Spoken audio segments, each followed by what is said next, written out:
Linda Howe. And hi, Linda.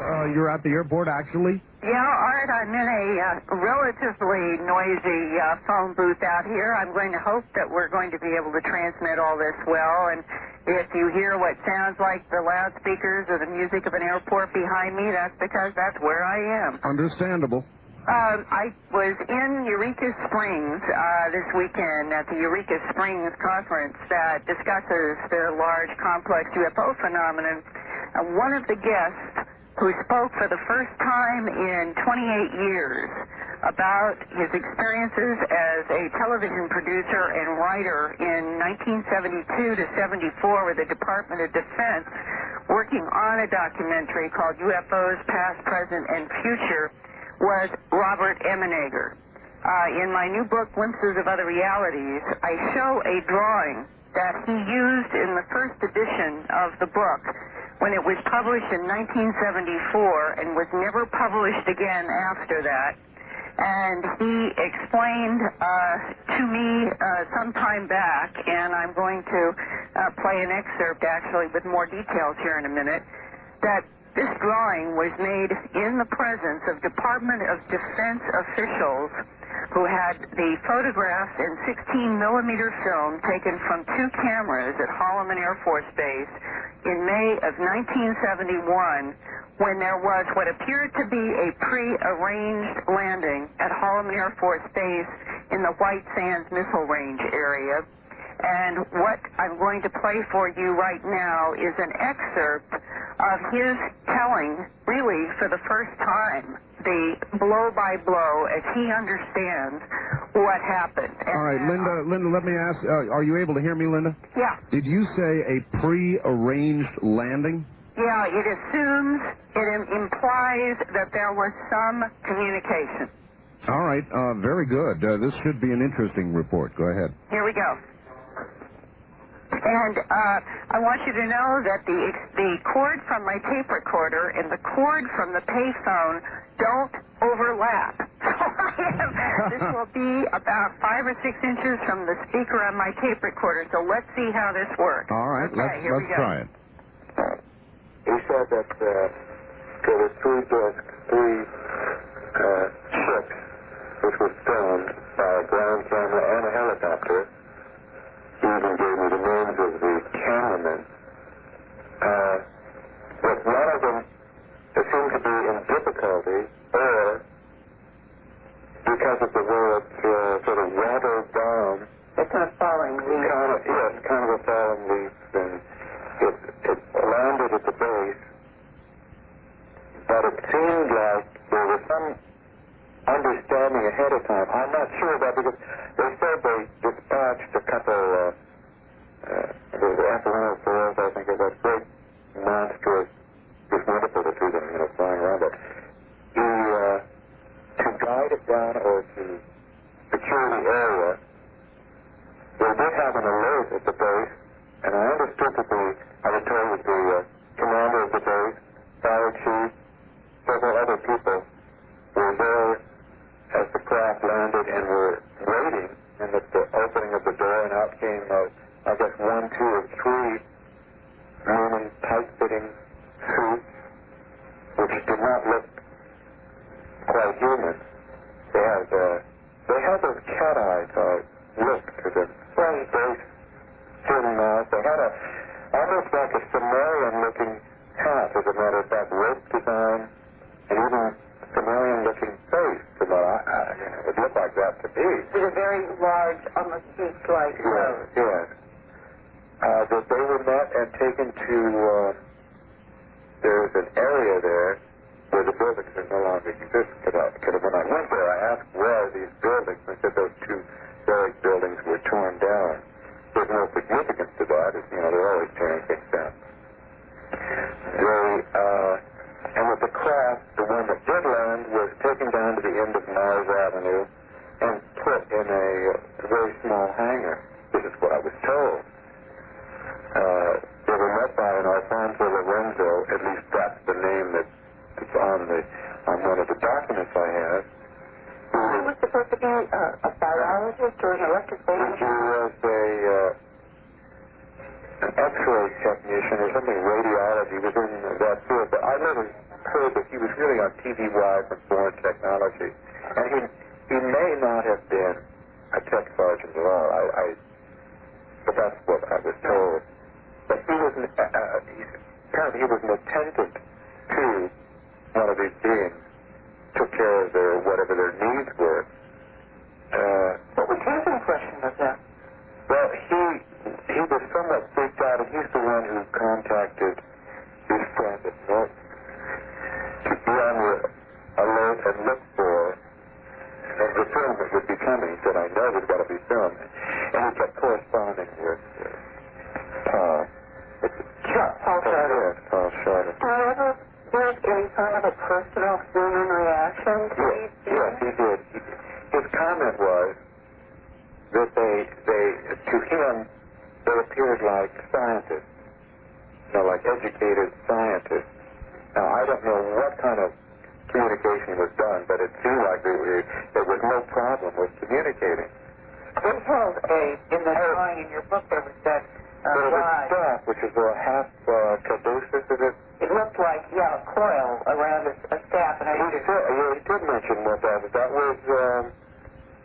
That was a communication sort of ability to also, I imagine, to paralyze or to do whatever. It was like their leadership role. And it's very interesting that we have, all through our military history, we've had the short baton as a symbol of leadership and power. And I've kept wondering, I wonder if this is something that we, in our ancient past, have copied, like little humans that we are. All right, I want to double check. Is this coming true at all clearly? Well, not very, Linda. Well, not that's very. what I'm concerned about, and it's such an important interview. I understand. That So maybe what I ought to do is just give you a quick summary on this, and then next week do it again in the finer audio abilities I have in my office. all right, let's do that, Linda. Give me a summary because it sounded fascinating. What was the essence of the report? This is the very first time that Bob Emenegger has described the beings in any detail and using the terms Sumerian. He said this was the context within which they were described, the same kind of pleated headdress that rose over a bulging head. He said the eyes did have vertical pupils. He referred to them as cat eyes. They were holding a rod in the left hand, which is in the drawing, that had a coil roping around it, that he said our people understood to be both a communicator and something that they could use as a paralyzer if they were threatened in some way. All right, this is fascinating, Linda, but I'm a little bit lost. Exactly where and when did this occur? This was May 1971 in a portion of Holloman Air Force Base.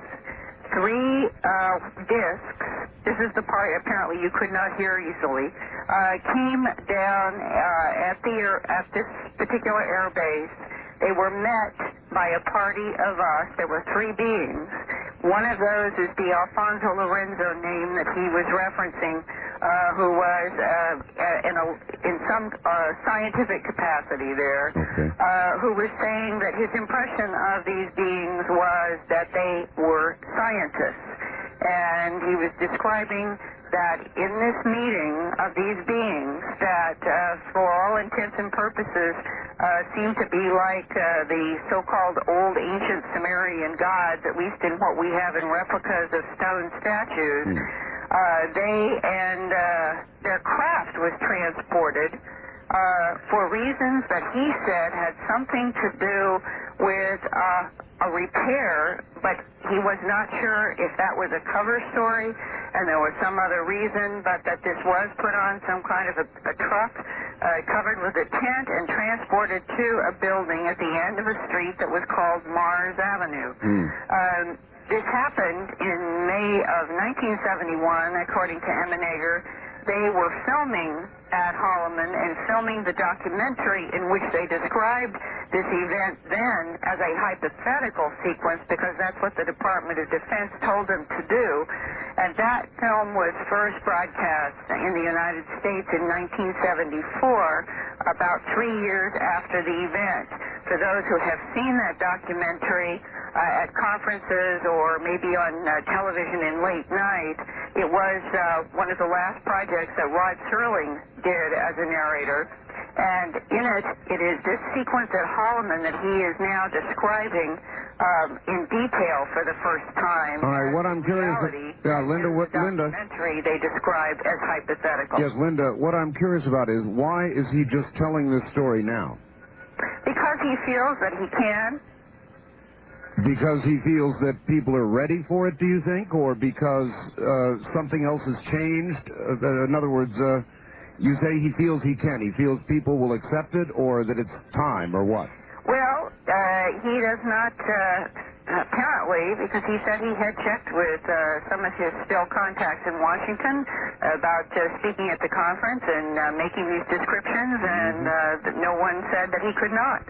So this is, in a way, it is a step forward beyond the documentary 20 years ago. It's gone from hypothetical to the description of a reality. All right. Well, there is yet another reality, and while we're on the subject, Linda, I know your book is out. Why don't you tell everybody how to contact you or get a copy of the book? Well, thanks, Art. Glimpses of Other Realities. You can get information about ordering from Linda Howe Productions, Post Office Box 538 in Huntingdon Valley, Pennsylvania, and the zip code is 19006. I'll repeat that one more time. Post Office Box 538 in Huntingdon, Hunting, D as in dog, O-N, Huntingdon Valley, Pennsylvania. And the zip code is 19006. And next week, I will redo this so that you can hear his interview clearly. And I'm sorry I got trapped late on an airplane in an airport. Oh, no, that's quite all right, Linda. And if it had been any closer, I suppose you'd have been calling from in-flight. I would have had to. All right, wonderful. Thank you. Well, thanks, and my best to Budd Hopkins. All right, take care, Linda. Take care, Art. That's Linda Howe, literally at the airport. And sometimes that's the way things work out. I thought she had perhaps spaced out on the time change that, of course, we all went through, the 1-hour time change.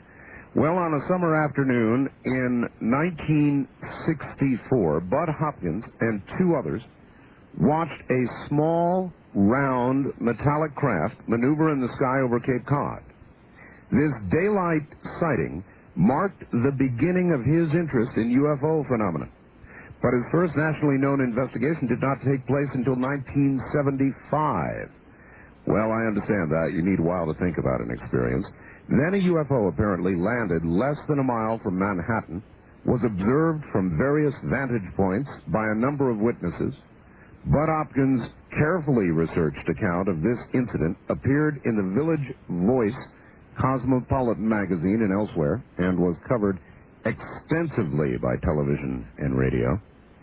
Budd is an accomplished author, probably the nation's premier UFO investigator, and he has appeared just about on everybody's important television show.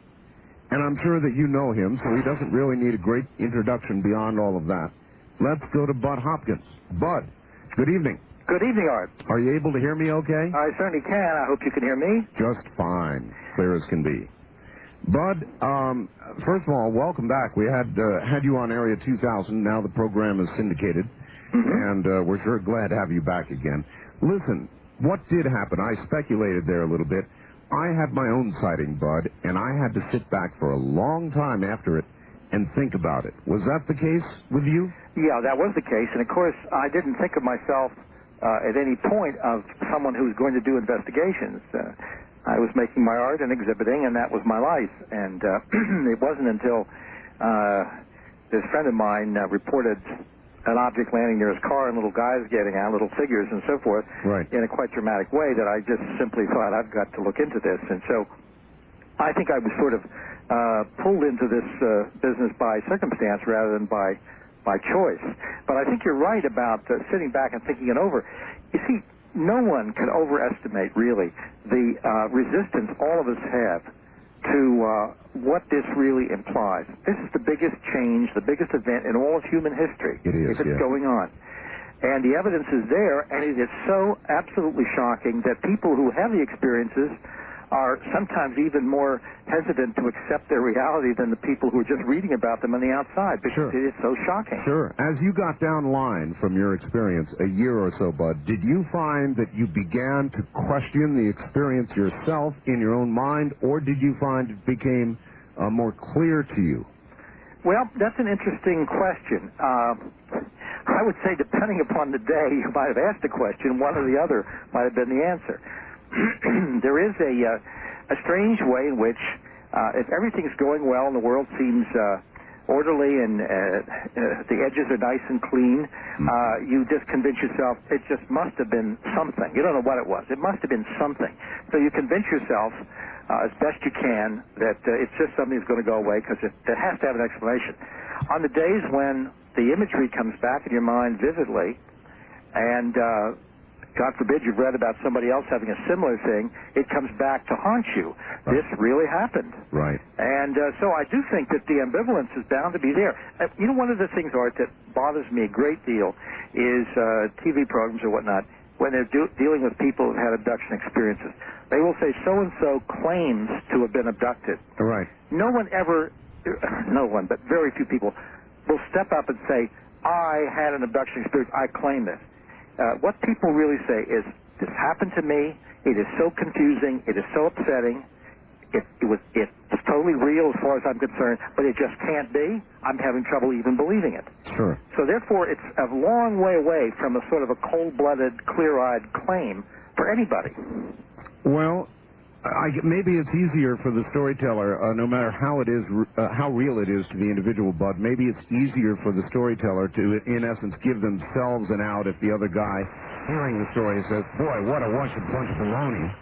Yeah, well, I don't think it's so much the fear, although that does enter into it, the fear of ridicule. It's the fact that if you accept the reality yourself, what this does to your whole belief system about virtually everything in the world. Yeah, but there's a lot of fear about the listener and how they're going to react. I remember after my experience, I thought, do I say anything or don't I say anything? I finally decided to, but I was in great fear, Bud, about what people would think of me. Yeah, that's true. Well, this is, excuse me, I've just finished writing an article which I'll be publishing fairly soon. I'll send to the MUFON Journal.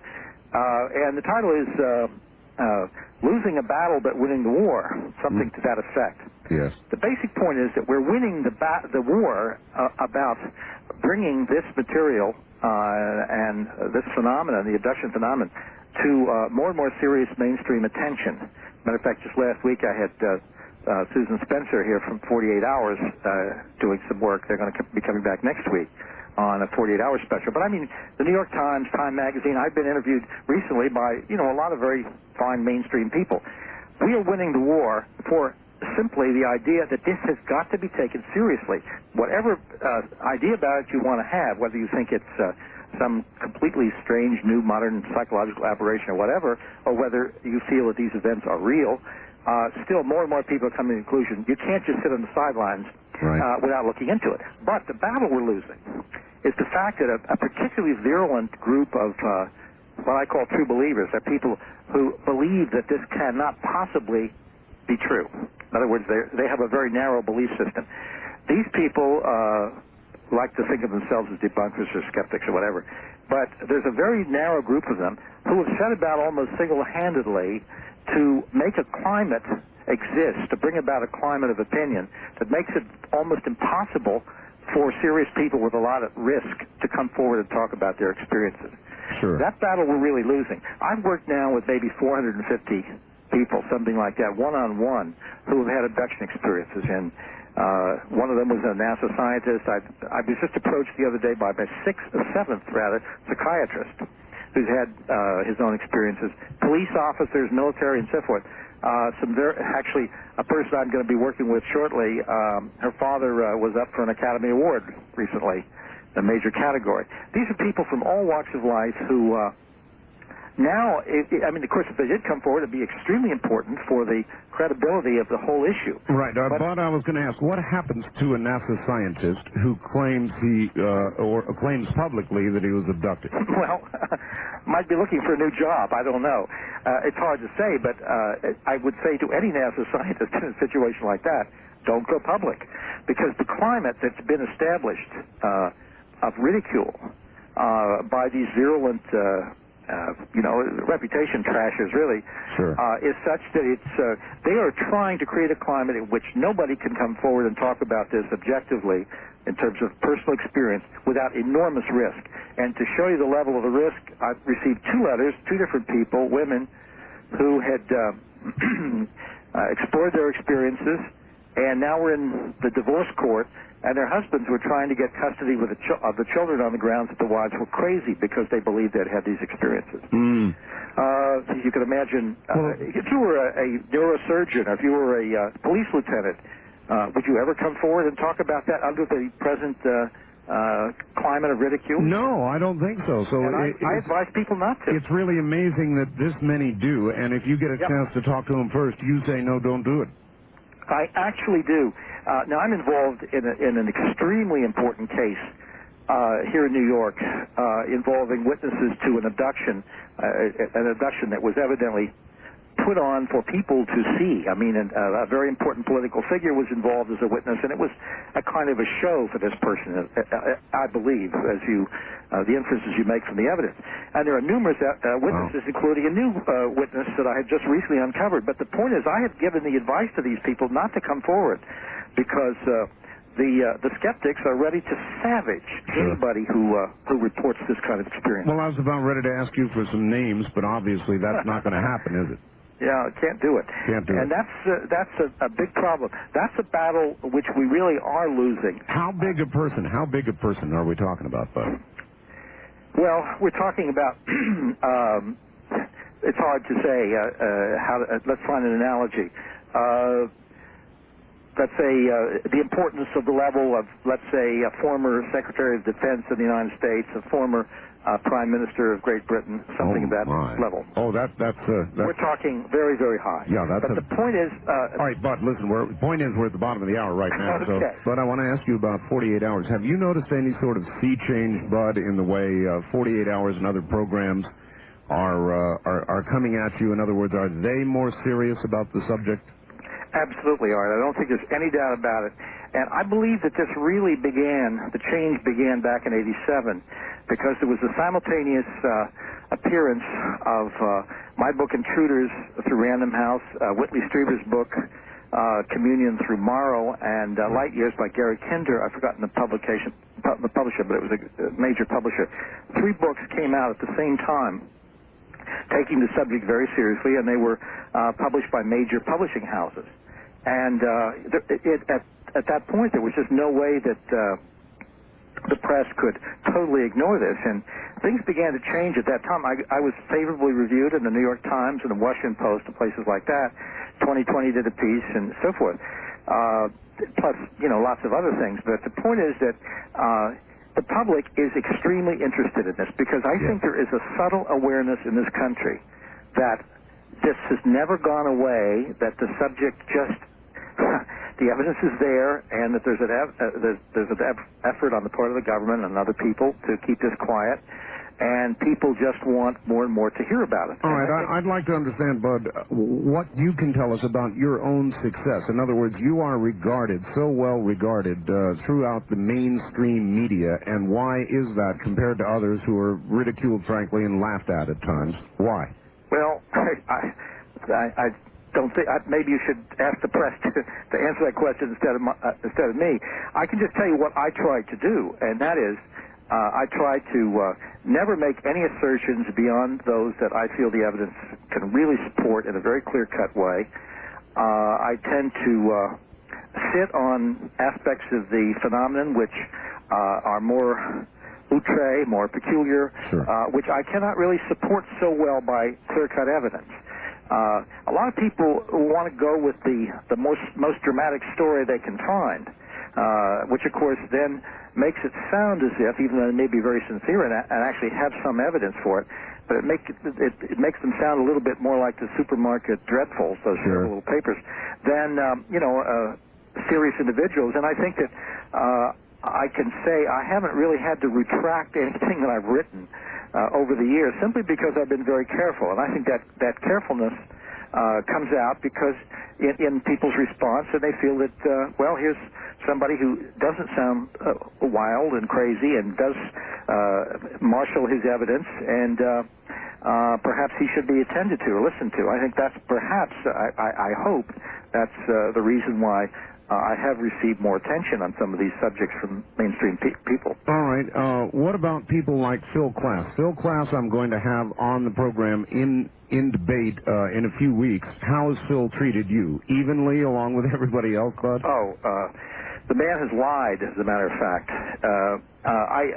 You see, when we talk about balance and Philip Klass, it would be as if you were having a program on politics, and supposing I were Senator Lautenberg, say, and for balance you got Lyndon LaRouche. Mm-hmm. No, I understand. I'm going to have him on with Stanton Friedman, though, and Stanton can hold his own. Well, he can hold his own, but, you know, years ago, Mort Saul said that he defined a liberal as a masochist who will buy and read everything a bigot publishes. And I've always thought of Philip Klass as essentially a bigot. There's no sense of his having an open mind on any of these issues. And just to show you what's the typical situation, why I can say these very harsh things, and I don't say harsh things about many people, but as an example, he wrote a book attacking me at great length and attacking a number of abductees, Charles Hickson, Betty Hill, Kathy Davis, many, many different people. Sure. Attacking the entire phenomenon, and had never interviewed or spoken to a single solitary person that he wrote the book about. All right, let's look at motivation for a moment. There are those who say he works for the government, he's part of the disinformation campaign, or do you think it's just a personal thing with him? Well, I don't really know. I shouldn't even say. If he's working for the government's not getting its money's worth. Let's put it that way. I don't know what his problem is. I think he adores the publicity. But at any rate, I'd just like to make one point very clear, just as an example of the way he operates. He started attacking abductees, and he doesn't do this in any kind of even attempt at a gentle way of saying, well, maybe these people are misguided or something. He implies everyone is a liar and a crook. And this is his basic. Recently in the Times, he said, he was quoted as saying, these people aren't crazy, meaning there isn't a mental problem. Right. They're just little nobodies. This is the only way they can get on the Oprah Winfrey Show, which I think is, of course, a wonderful piece of self-description on his part. I'll ask him about that. But at any rate, I mean, that's not the voice of a scientist. That's the voice of a mad fanatic. And let's always remember that Santayana defined a fanatic as someone who, when he loses sight of his goal, redoubles his efforts. Yes. And but this is the point I'd like to make. He started attacking abductees a long time ago, saying if they really had these experiences, they would report them to the FBI. Which is kind of funny. If you're Charles Hickson and you're in Pascagoula, Mississippi in the middle of the night, how do you find the FBI? Absolutely. You go to the local police. But at any rate, he said the reason they don't report to the FBI is because there's a federal law against falsely reporting a kidnapping, which would imply that they're aware of that law and therefore since they've made up the whole story, they're afraid to report it. Right. Well, of course, to report it to the police, there's a state law always against falsely reporting a kidnapping, too. It's the same thing. It doesn't make any difference. You don't have to bring in the FBI. But years ago, under the Freedom of Information Act, we got an internal FBI memo describing an abduction reported to it in 1967. And copies of that were sent to class, of course. Meanwhile, when I did the Oprah Winfrey Show with him one time, the only time and I will never do it again, the only time I ever appeared with him, I handed him a copy of my letter to the FBI reporting all of the cases that I had been working on and demanding an investigation. Oh, really? How do you react to that? Well, he was of course, his immediate thing was to counterattack and say, well, you should have done it earlier, you know. Huh. And, of course, it was an exercise in futility because the letter I got back from the FBI was exactly what I expected. You know, dear Mr. Hopkins, the FBI does not look into such cases. Please report it to MUFON, etc. At any rate, the basic point is that as recently as 2 weeks ago or 3 weeks ago, something like that, someone was interviewing him, and he went into his FBI routine again and said, maybe because of the logins, maybe that's why, to this day, no one has ever reported a UFO abduction to the FBI. Now, that is an outright lie, which he knows it to be a lie. I don't know what's eating the man. He certainly seems to be an unhappy human being. But I wish you well with your experience. I think I've talked as much as I want to about this man. Yeah, that's fine. My next question would be a really broad one, Bud. What is it, in your view, which is and has been for years now been seen in our skies? What are all these things? How many of them would you say are legitimate, possible extraterrestrial visitors of some sort? Right. Well, the first point is as to what they are. I mean, obviously, none of us know what they are in any kind of absolute way. We know what they aren't. The word alien defines something in terms of what it isn't. You know, when I'm in Mexico City, I'm an alien. It doesn't say anything about me. The basic point is they're not from Nebraska or wherever. I mean, they are an alien phenomenon. Therefore, what we can say about their origin and their nature is always speculative. And I always quote, to show the impossibility of getting at it correctly, Scott Rogo once made the remark that he didn't, I think he must have regretted this. He was a good man and died far too young, but he did make this little slip, and he said he didn't believe that UFO occupants were extraterrestrial because they were not doing what extraterrestrials would do. Oh, and how does he know what... Well, that's just the problem. Yeah. So when people get into arguments about, I think they're interdimensionals, and somebody says they're time travelers or they're extra... whatever, I just sort of slink away from the argument. We know that they're not human. What do we know about them? We know that they obviously exhibit intelligence. They have a humanoid appearance. They have obviously a technology which is thousands of years ahead of ours. They seem deeply interested in us. They are deeply foreign to us in their sense of not really understanding human emotions. We know many, many, many things about how they behave, but as to what the bottom line is, what their goal is ultimately, what they're going to be doing a year from now, 20 years, 100 years from now, we have no way of knowing. You are okay, but you are nevertheless convinced that they are in one of those categories, whether it's interdimensional or it's extragalactic or whatever it is. They are physically real at least some of the time. Now, they seem to be able to dematerialize, virtually disappear, and so forth and so on. Whether you want to invent a term called interdimensional, or whether you want to just say it's an advanced technology, you can flip a coin. It doesn't really make any difference to me. But the point is that they represent a non-human intelligence from elsewhere, which is of enormous advancement over us technologically and so on.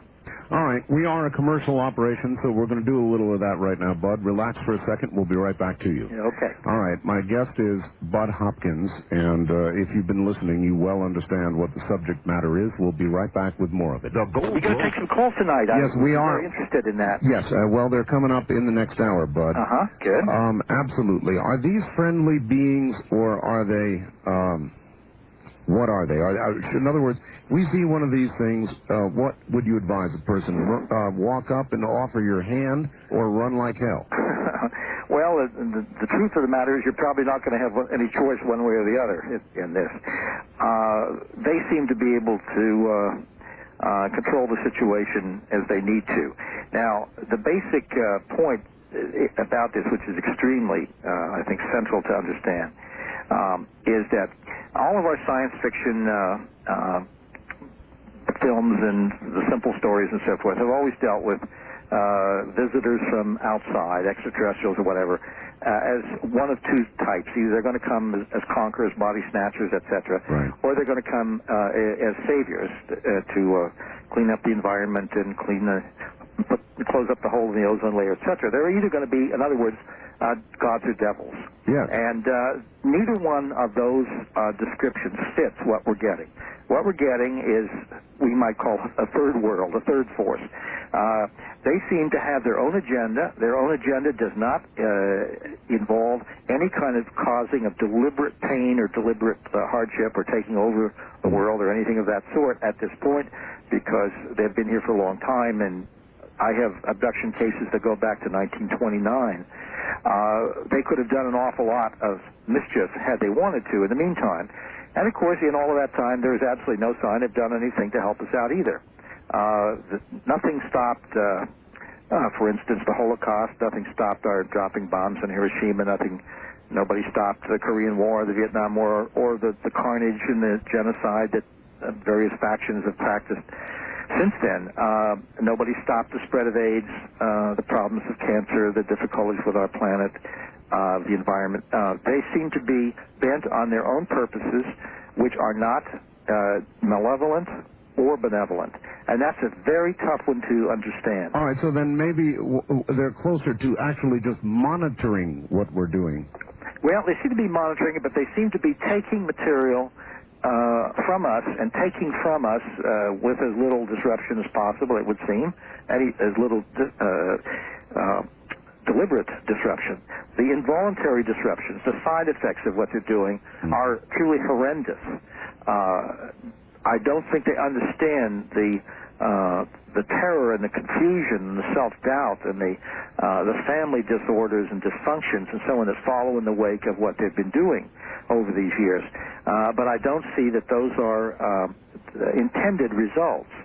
So they are taking from us our genetic material and our DNA, our particular genetic makeup, because it seems, and this is the basic theme of my book, Intruders, and really this has been replicated and is accepted by virtually all abduction researchers that I know of.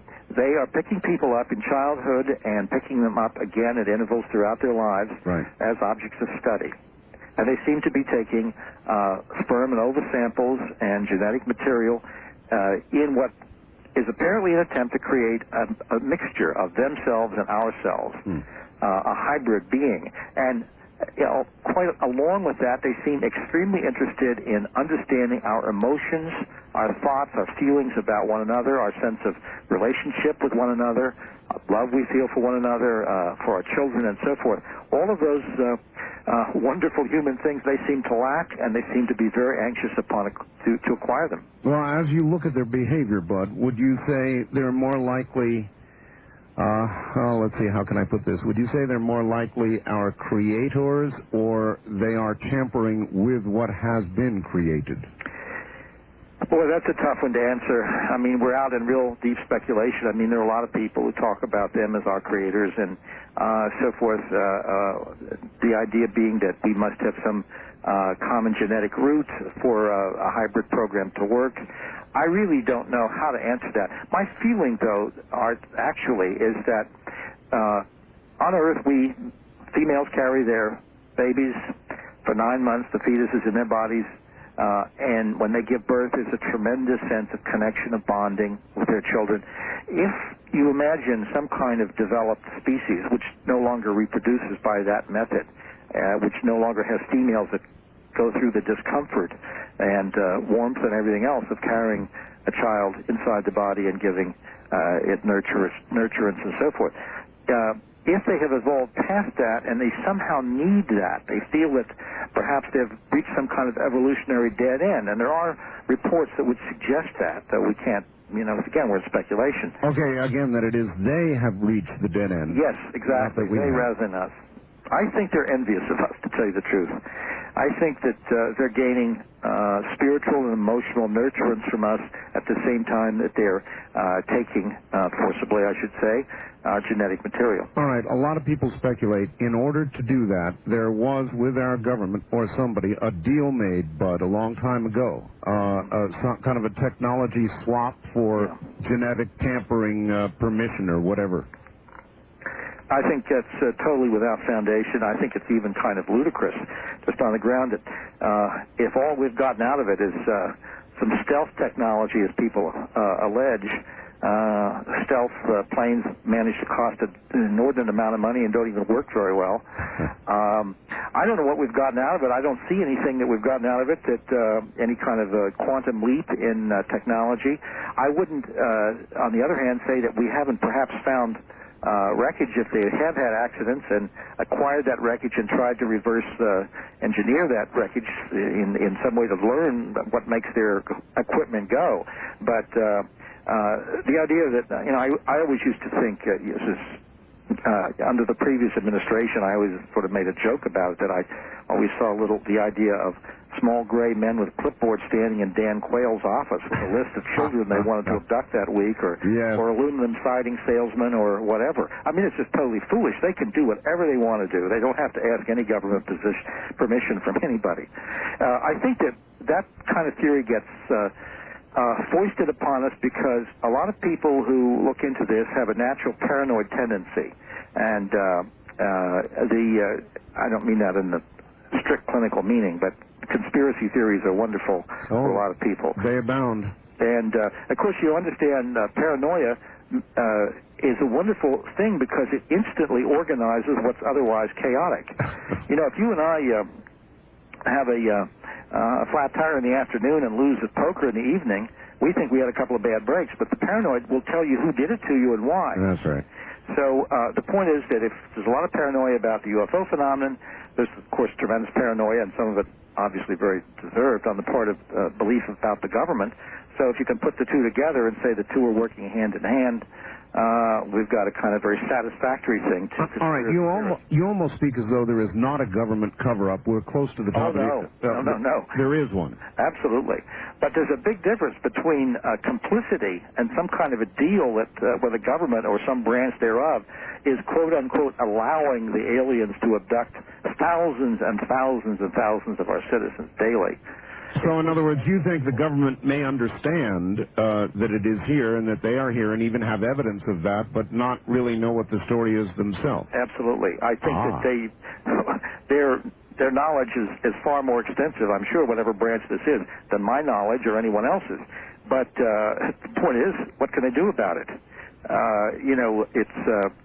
I've used this example again and again. If all a president can say is, ladies and gentlemen, they're here and they're flying around, they can outfly anything we have, and they're taking our people on these 1 and 2 and 3 hour abduction events, medical experiments, sperm and ova sample being taken. They erase people's memories. We have no idea what it's ultimately leading to, whether they're going to be friendly or not. We don't know what this is all about. There's nothing we can do about it. Thank you. Good night. We'll talk about it when we hear more. So in other words, why say anything? You're just going to scare a whole bunch of people. Without any... Could you imagine being in the bond market when something like that drops? No, I cannot. Budd Hopkins, hold on. We're going to take a break. Honored to have him on the program. Bud, are you there? I certainly am. Okay. And if I may just make a comment, because we do live in the real world too with all the rest of this, I'm sort of astonished at the heavy-duty right-wing bias of the news reports we're getting. It's really quite on your program. It isn't so much news as a little sermonette about how bad anything liberal is. I'm surprised, but anyway, I don't want to short-circuit what we're talking about. But we do live in the real world, and these other things are important to us too. They really are. And does the twain ever meet, Bud? Oh, yeah. It does. Yeah, absolutely. Well, the twain meets in the sense that these experiences, and we're again dealing with the whole abduction phenomenon, these experiences have such powerful effects on people's lives that there is no way that your day-to-day existence is not affected very subtly by what's happened to you. Now, just to give you a quick example, if these experiences have happened in childhood, and that's where they seem to always start, versus abducted as a little child, and you're 5 years old and you wake up and you can't move, you're totally paralyzed, and you feel there's some strange figure that's come out of the closet or whatever with his huge black eyes, and you feel yourself floating or whatever, and you don't remember all of the experience. You come back with a cut on your leg that wasn't there. Maybe you're upside down in your bed, or maybe your pajamas are no longer on, they're on the floor or something, and all the signs of physical problems. And you start calling out for help for your parents, and your mother says, you just had a bad dream, get back in bed. and you try to say it wasn't a dream, it was real. Right. What happens, of course, is a terrible kind of split develops between the child and his or her sense of trust of adults. And if the adults begin to feel maybe something like this really is happening, they begin to feel a tremendous sense of impotence, helplessness in protecting your own families. And much of this can remain unspoken, and it does not help anybody in your day-to-day existence, whether you're talking about your first-grade teacher or your friends at school. You're afraid to let them know that these strange things are happening to you, which you think, am I crazy? Is this me? What is this? Sure. All right, Bud, one other thing. You brought up politics, so one question, then we'll go to the phones, and that is, this administration, they've revealed an awful lot about the nuclear testing and a bunch of other baloney that's going on. What kind of hopes do you have that they're going to release information or what they know about UFOs? Well, my hopes are slender, sad to say. I mean, we have been hearing day after year after year after year that this is the year and they're going to come clean and so on and so forth. I honestly don't see how they can do that without really terrifying the country. They've put themselves in a completely terrible position by the government cover-up program, because by denigrating the experiences of literally millions of people, they're really saying, you didn't have these experiences. You either made them up, you're a liar, or you're mentally ill. It didn't happen. Some problem psychologically. And this is, of course, very much like on the national scale what I was describing within a family, where the parents are telling the children, this didn't happen to you. You just had a dream, and the child knows it wasn't a dream. The people who've had these experiences know that the government is lying to them, and of course it means that they have no place to go for help, although we're trying to supply that as best we can with our limited resources. Numbers of researchers and mental health professionals are turning around to this, but to help people is best. Enormous damage, and of course if they admit now after years of lying about it, as I said, I wouldn't want to be in the bond market when this happens. So they're really in a spot. Right. All right. Let's take some phone calls. On our toll-free line, you're on the air with Budd Hopkins. Good evening. Where are you calling from, please? Portland, Oregon. Portland, Oregon. All right. Go ahead. Well, I had a recent experience, and I was just wondering how familiar this is. Not too long ago, I had just gone to bed with my fiancé, and it was quite late. It was about midnight, and I felt as though something had entered my room, and I opened my eyes, or tried to open my eyes, and my vision started to just kind of blur, and then my hearing went out, and I was completely paralyzed. And all I really do remember seeing is something kind of dark, and not too huge, but kind of large. And then I remember trying to yell or scream for my fiancé, and all I remember being able to do is kind of mumble and groan a little bit. And then not too long after that, he was shaking me, as if he was trying to wake me up.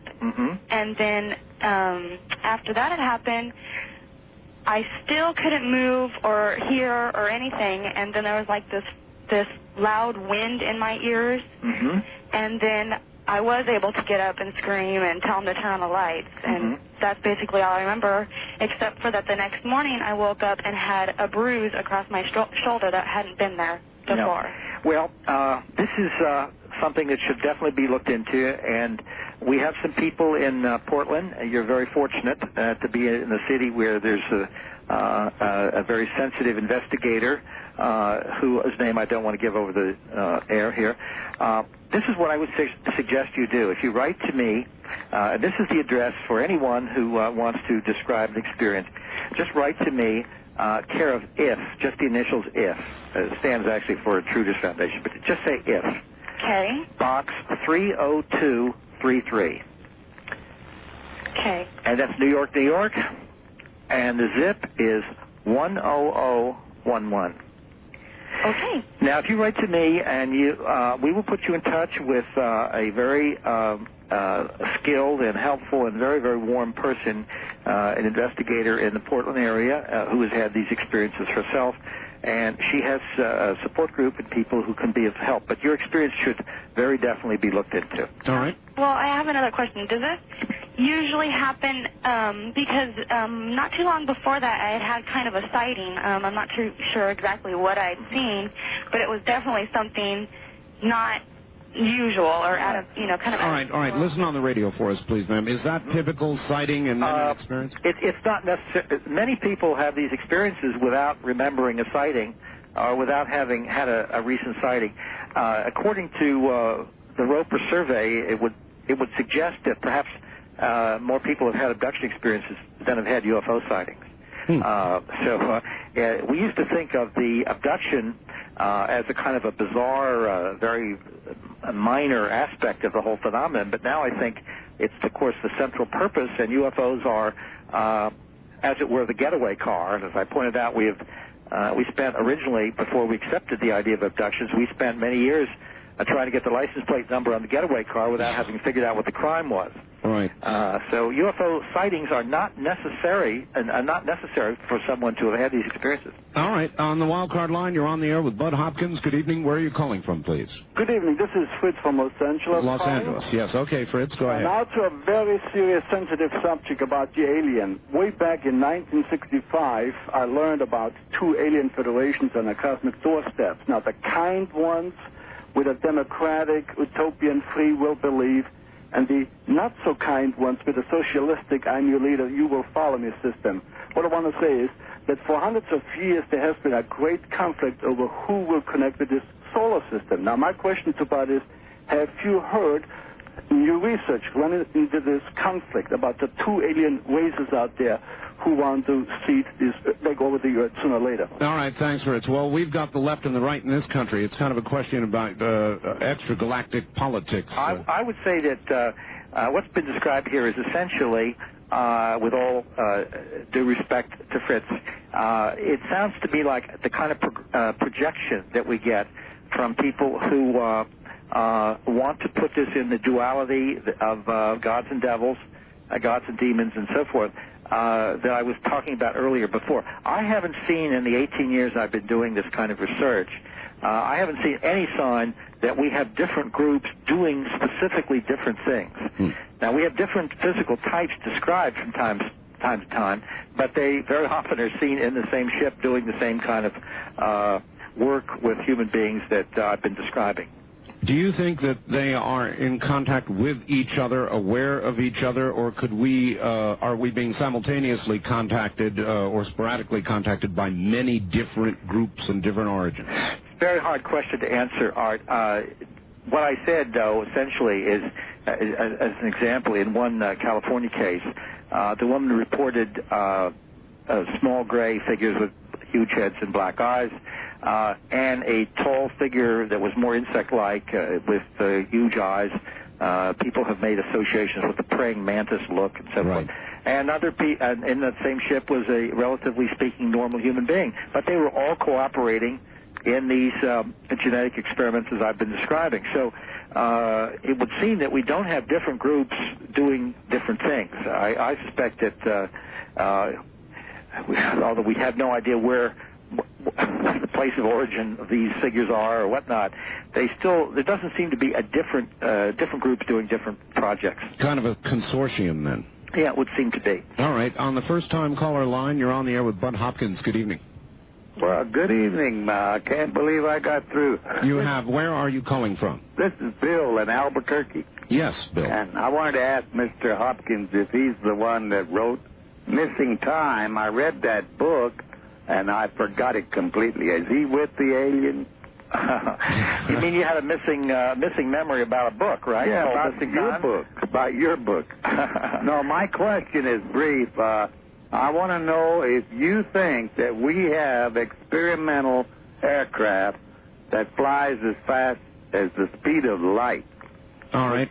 All right. Mr. Bell's guess. I would doubt that very seriously. I'm not a scientist, but I would doubt very seriously if we have anything that remotely approaches the speed of light. I think that there are undoubtedly aircraft under, in the planning stages, advanced aircraft of one sort or another, and also there is evidence that has come up actually in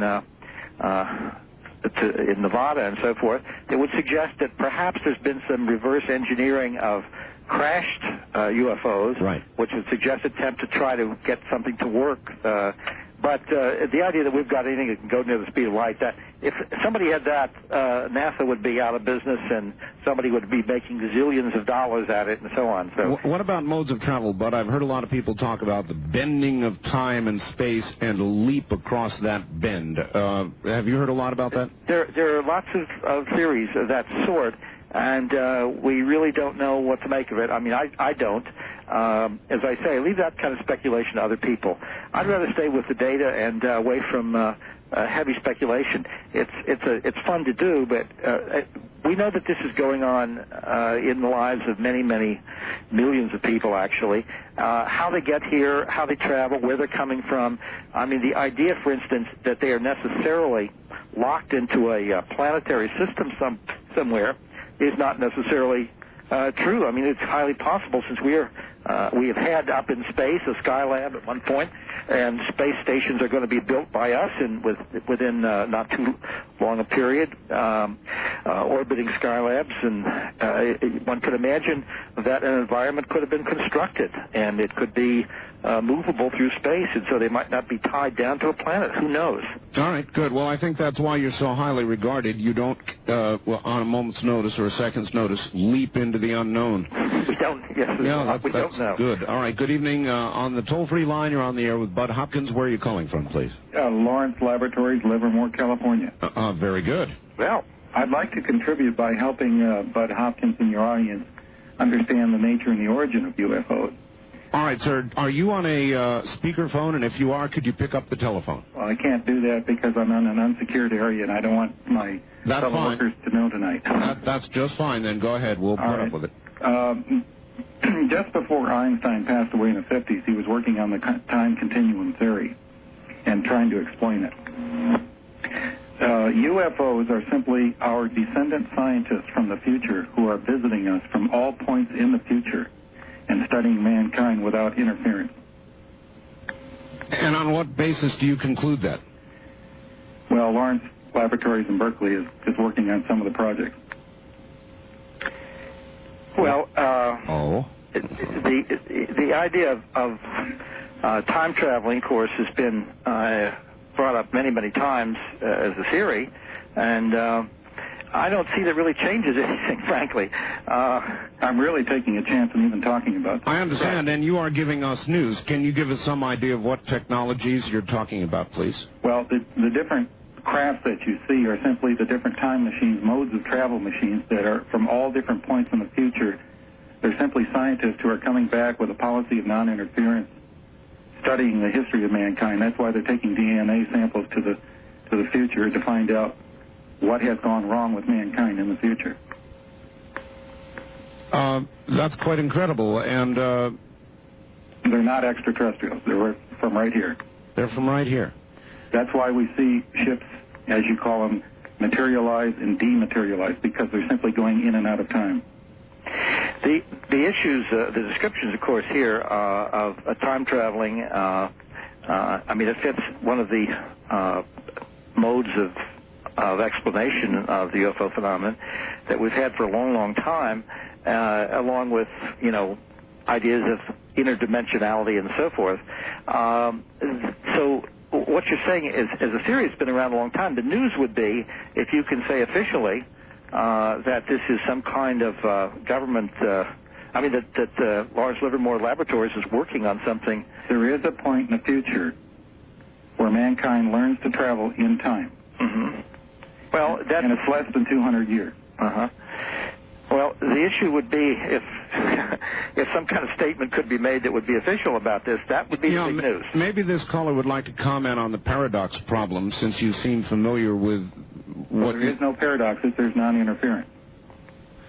All right, good enough. All right, I've got to run, caller. Well, there is, of course, an amazing amount of interference.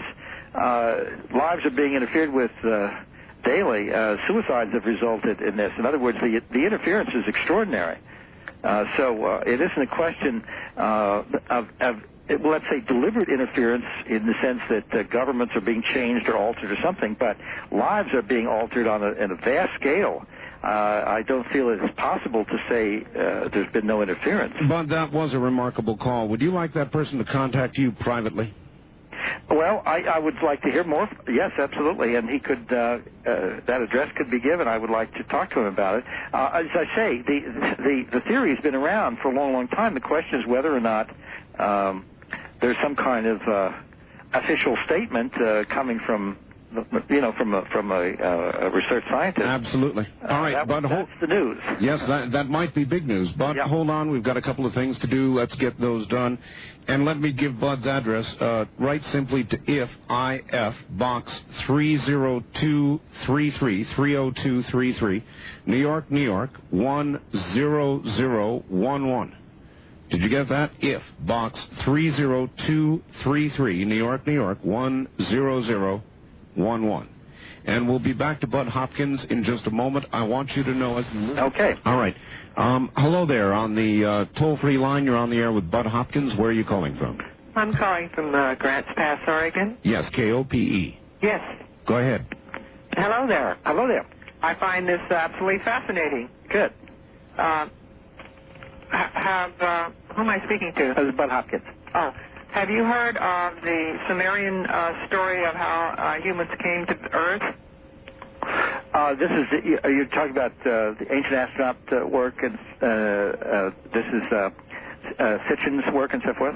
Yes, about the two brothers who came down from a 12th planet. Their father was the leader, and his name was phonetically written as a star. One of the brothers had a staff with a snake on it. Yeah, this is material you've gotten from Sitchin's books, is that right? Some of them, yes, and some of the ancient writings of the Sumerians. Right. I find this absolutely fascinating, and I find it also plausible. Do you? Since they took the fertilized egg of a human being here on Earth and reimplanted it in the egg of the female astronaut, it seems to me so modern in its concept. Then they wouldn't have any idea that this was possible. Right. All right, thank you. We're way short on time. It's almost mythology. Essentially, I just hesitate to ever speculate on ancient astronaut issues. There's so much going on. I've had two people call me not too long ago in the past months.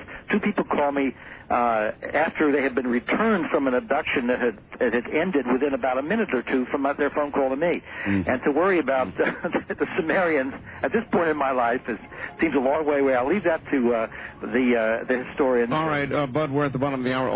It's almost mythology, isn't it? Yes, it really is. Premier UFO investigator Budd Hopkins. Bud, are you still there? I certainly am, and I'd like to make a comment here. Your point was the man was on a speakerphone a minute ago on the Lawrence Livermore call? Well, when I first heard him, I thought it was a speakerphone, and it may have been, and it also sounded like a portable because I heard it kind of wishing around a little bit. I see. What did he say it was? What do you mean? I forgot what he said, what kind of phone it was. I'm a little suspicious of the call, frankly. Yeah, I'm glad you had a chance to think about it. You thought it was perhaps not real at all. People don't tend to call and say, I'm calling from Lawrence Livermore Laboratories, to tell you the truth. It's true. If someone is from a very highly secure area making a phone call and having his voice go out and so forth with apparently sensitive material, it's not the sort of thing that you announce on them. It is true. We're talking careers here. Yes, exactly. It's much more likely to say I'm a truck driver who stopped at a truck stop here, but I have this information. This is what I have heard or something.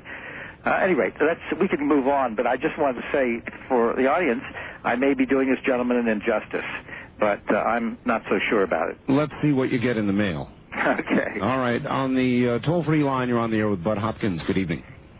Hi, I'd like to... All right, hold on, sir. Don't do anything yet. Turn off your radio first. That's number one. Okay. All right, now tell us where you're calling from. All right, my name is Eric, and I'm calling from Eugene, Oregon. Eugene, Oregon. All right, go ahead. And I'm calling to find out Are you familiar with Al Bielek and his time travel experiments? Yes. Mm-hmm. And how likely are they right now? How likely do you think they are? All right, thank you. That's a question about the credibility of Al Bielek. Yes. Well, that's a hard question for me to answer because I'm not as familiar with it as I should be. I'm aware of it. I know that he has devoted a lot of time to writing about it, lecturing about it, and I would prefer to just let this one kind of dangle. I don't like to step out and pontificate in areas that I'm not as sure as my knowledge and information as I should be. All right, well, let this one go. All right, let's go away from Al Bielek, though, and let me ask you about the Philadelphia experiment. Did something, in your view, Bud, happen? My general sense is that no, it did not happen in the way it was originally reported. Now, of course, Mr. Moore, who wrote the book about the Philadelphia experiment with Berlitz, I believe, together, has since felt that the evidence is not really compelling that such an event took place. That was a long time ago, and obviously every single one of these issues, such as that amazing event, the disappearance and reconstitution of a ship and so forth, if something like that were feasible, I think we would have used this in one way or another, militarily or commercially, whatnot. One of the problems, of course, with all of these ideas of which verge on conspiracy theory about super-duper government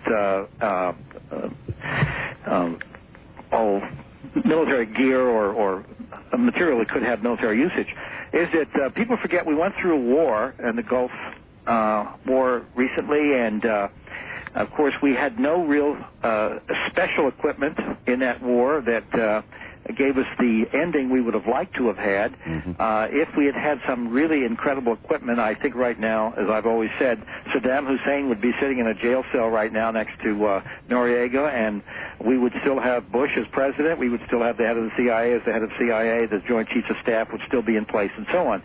None of that happened. All right. Well, that's a really good point. What about the other major event in fairly distant history? The one in New Mexico that Representative Schiff is now going to cause the GAO to apparently investigate. Well, that's a very different issue because that has to do with alien technology, not military technology, such as the Philadelphia experiment would indicate. This is an alien event. I have absolute now, after many years of studying the evidence and noticing more evidence as it's accumulated, some very good research. Don Schmidt's been doing wonderful research on that. So is Stan Friedman, a number of people.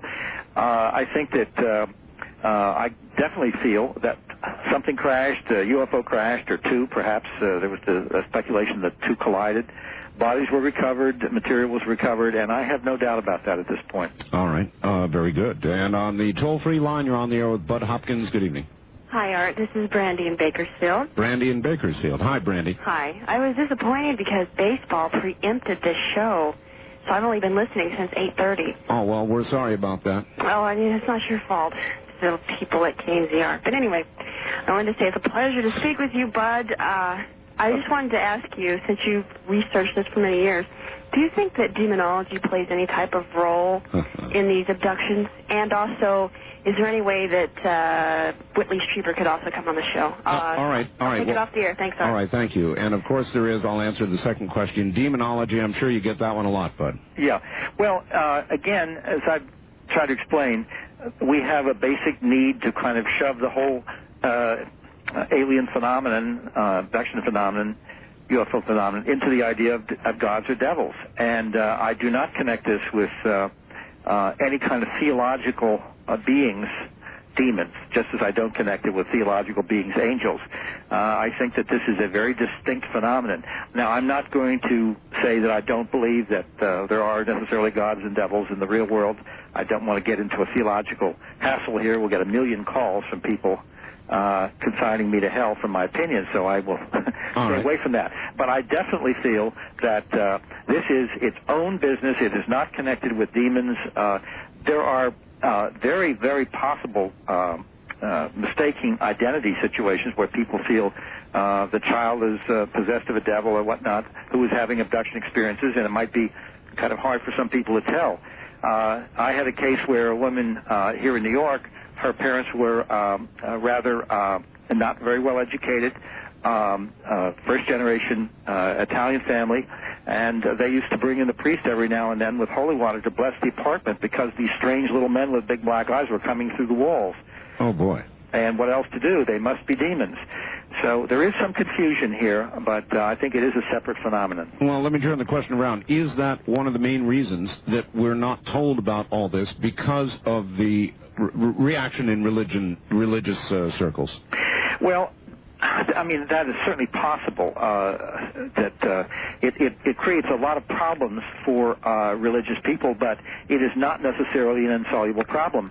We have to remember, because, and I should mention that I have worked with a number of born-again Christians who are also abductees, and there was a problem for them of reconciling what was happening to them to their abduction experiences. Sure. And as I pointed out, many years ago, it was believed back in the time of Galileo that if the idea was accepted that we were not the center of the universe, that we were simply in a planet going around the sun amongst many other suns, then that would mean the end of religion. And because it was against the Bible, it was this, that, and the other thing. And that was what the theologians of the time believed. And, of course, now virtually everybody understands that we are just a planet going in a particular solar system. But that has not damaged religion. Theologians managed to make sense of this and harmonize this new information with the Bible, and Christianity has not suffered as a result. And I think the same thing can happen with this. All right, good. Well, I want to get off course here. On the first-time caller line, you're on the air with Budd Hopkins. Good evening. Where are you calling from? Spokane, Washington. Spokane, Washington, all right. Mr. Hopkins. Yes, sir. Yes. How many of these abduction cases were preceded by a red light, a ball of red light coming through the wall first, like a probe?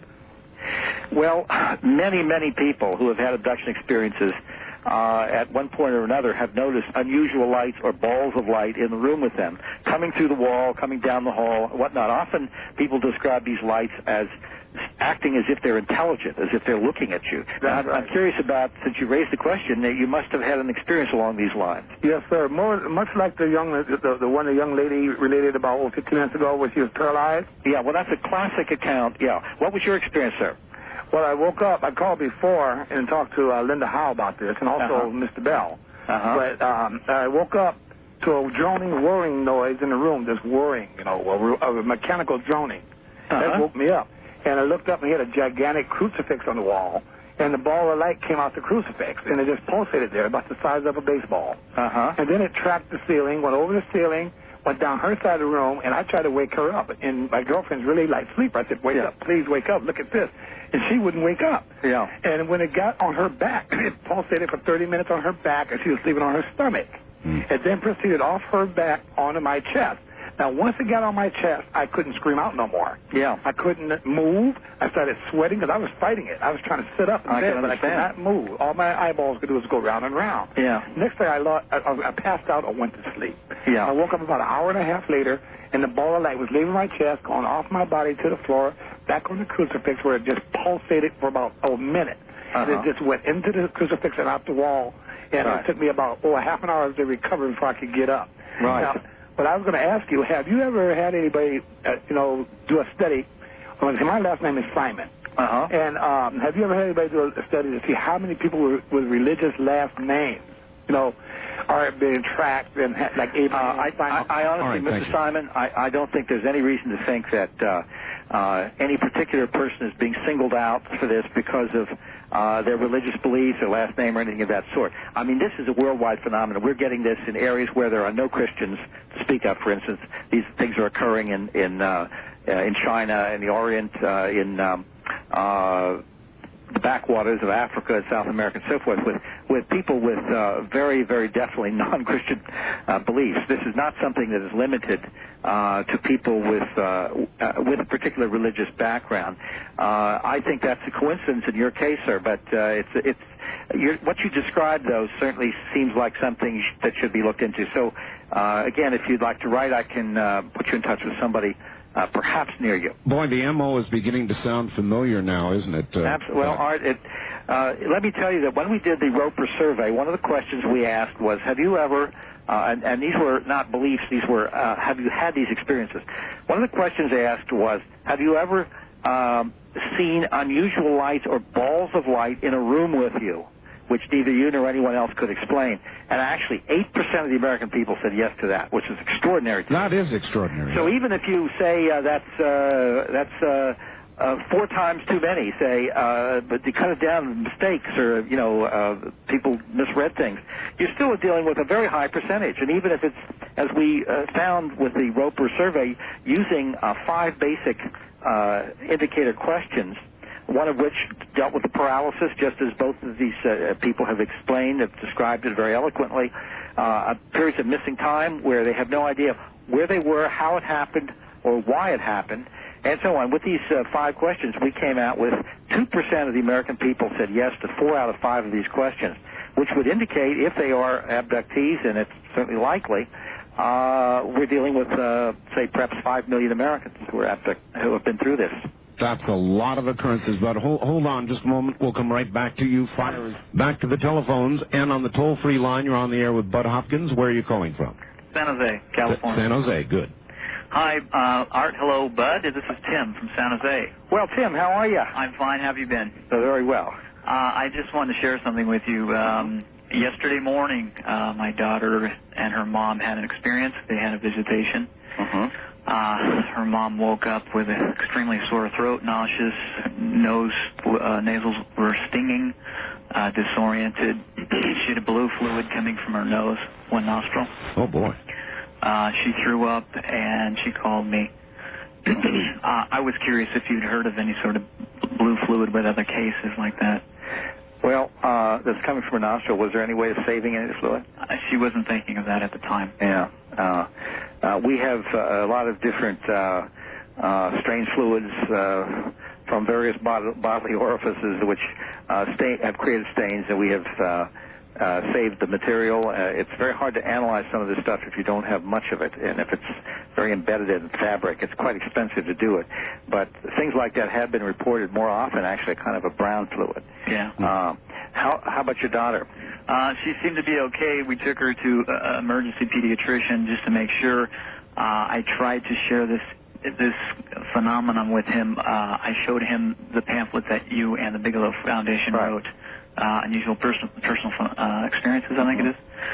He wasn't receptive at all. He laughed about it, shrugged it off, and didn't even want to take the pamphlet. Did she report anything specifically happening, her recollections, the daughter?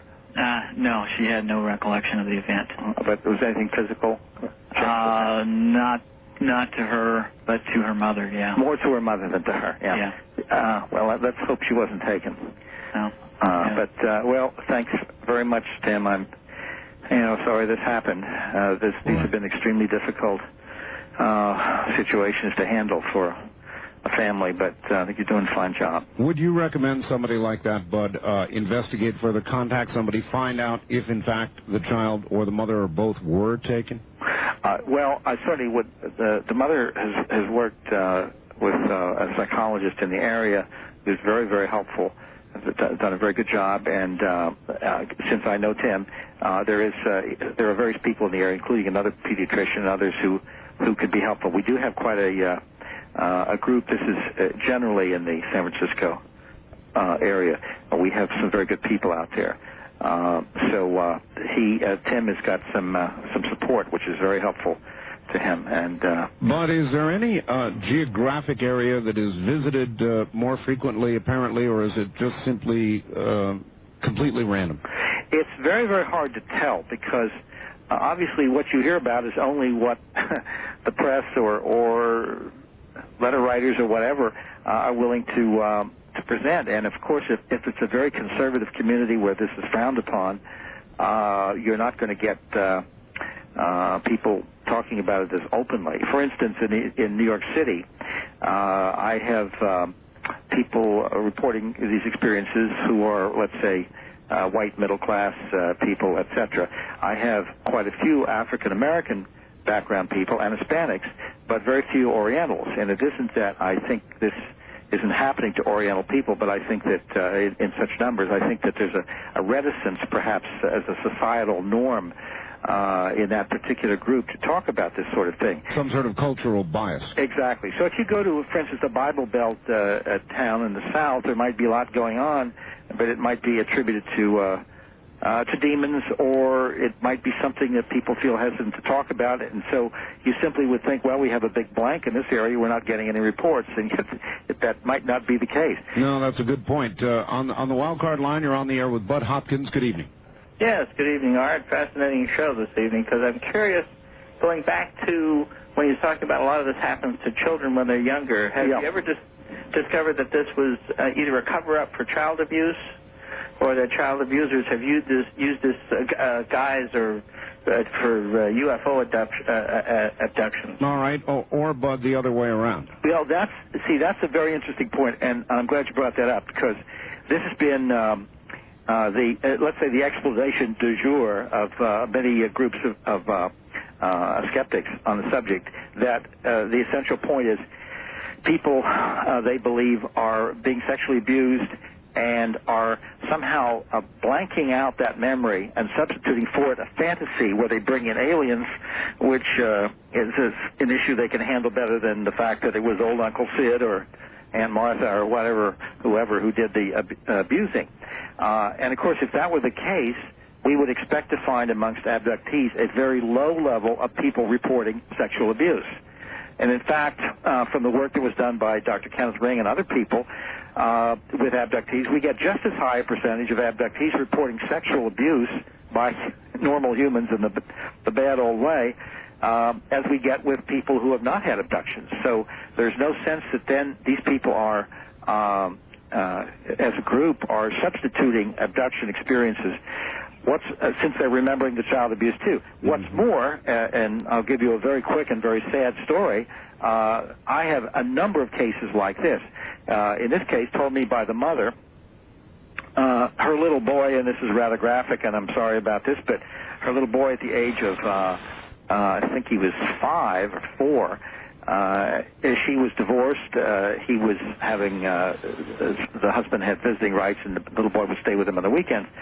And the mother said, who was a registered nurse, she found her little boy in his bedroom with a screwdriver, which he was trying to insert in his rectum. Oh, my God. And he told her, when she was, of course, horrified, he said, that's what the man does.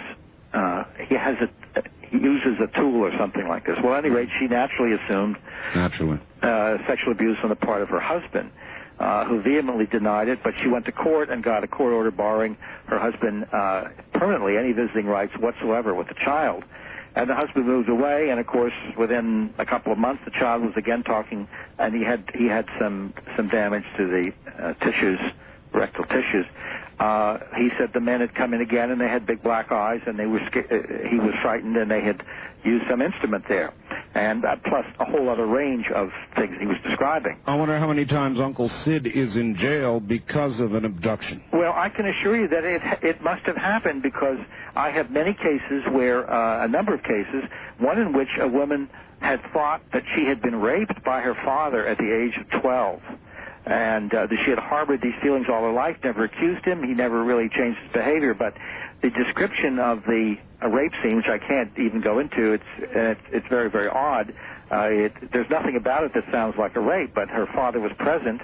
And as we explored the experience, it seems that it was an abduction of the two of them. And at one point, he was in the ship without clothes, as she was in the ship without clothes, and things are being done to the two of them. So it was interpreted as a rape. But I can assure you that just even the questioning from what she remembered consciously had nothing about it that suggested violence. She remembered that she was lying down, that she was unable to move, that she had no clothes on whatsoever. There was no sense of any violence or struggle. She felt that something was inserted into her body. There was no sense of another figure, of another body in relation to hers, etc. That her father was standing off to one side, unmoving. Nevertheless, but it isn't really a defense you'd use anyway, is it? It wasn't me, it was the grave. No, it wouldn't hold any water, and I really do feel... Now, see, there may be some cases. I would not ever say that there aren't any cases where what the gentleman suggested might not have happened, where somebody could have invented some sort of story. Lord knows the mind is very fertile when it comes to trying to cover up trauma and rationalize. It is. It reaches out and tries to explain. Bud, we're at the top of the hour, so relax for about 5 minutes. We'll do one more hour. A lot of the abduction accounts talk about implants, and it's like in the nose, nasal area. My question is, why don't we see these devices? And it would seem to me that if someone felt they had an implant in their nasal area, that they'd go and get some type of scan, like an MRI or a PET scan. Right. It seemed like it'd be really easy to detect something like that with the technology that we have today. All right, well, that is a good question. Very good question. And have we detected any, Bud? Yeah. Now, this is a complicated subject I'm getting much more interested in as time goes on. There have been, I know now personally of 2 cases where an X-ray indicated the presence of a strange object. And before the X-ray, before anybody could do anything about the situation, in one case the X-ray was not in the possession of the person with the implant until a week after it was taken. That person was re-abducted, found herself bleeding from the nostril when she woke up in the morning, and evidently our little friends in the sky had come back and removed it. As if when the X-ray was taken, some alarm bell goes off, so to speak, and they come and take it. The second case happened to be a woman in whose child, it was actually the child involved, was about a 5-year-old girl who had been having abduction experiences, and she had an accident completely unconnected with UFOs. She fell off her bicycle or some such thing, and they thought she had fractured her skull, and she was taken to the hospital, whereupon the doctors, this again in Italy, discovered a strange object. By the time she was taken back to the army base where her father was stationed in Germany, and she was re-X-rayed, again, the object was no longer there. Wow. Now, I have those X-rays in my possession, and they, beyond any doubt, show foreign objects of metallic origin. These have been looked at by Dr. Paul Cooper, who's a neurosurgeon, who is a friend of mine who looks at such things for me. I have recently received a case from, again, a woman, an abductee, who in another accident thought she had fractured her skull, and the radiological report describes a metallic object in the parasagittal area of the brain. I know through the investigator Barbara Bartolek, who's done some very fine work on this. I have other images of, actually it's a videotape of the X-ray and MRI showing a foreign object in the medulla, and another one which shows an odd object with a very clear-cut symmetrical shape in the hip bone. And the man had been abducted, had terrible pain in his hip, and even the scar right opposite where this object seemed to be. I don't know what Barbara Bartolek is doing with those cases, but the point is the ones that are in the head are in places where it would be extremely dangerous to try to retrieve them. There have been some objects that have been recovered from the nostril, and 2 from the underside of different men's penises, of all things. These objects are not radio-opaque, do not have any kind of heavy metallic makeup.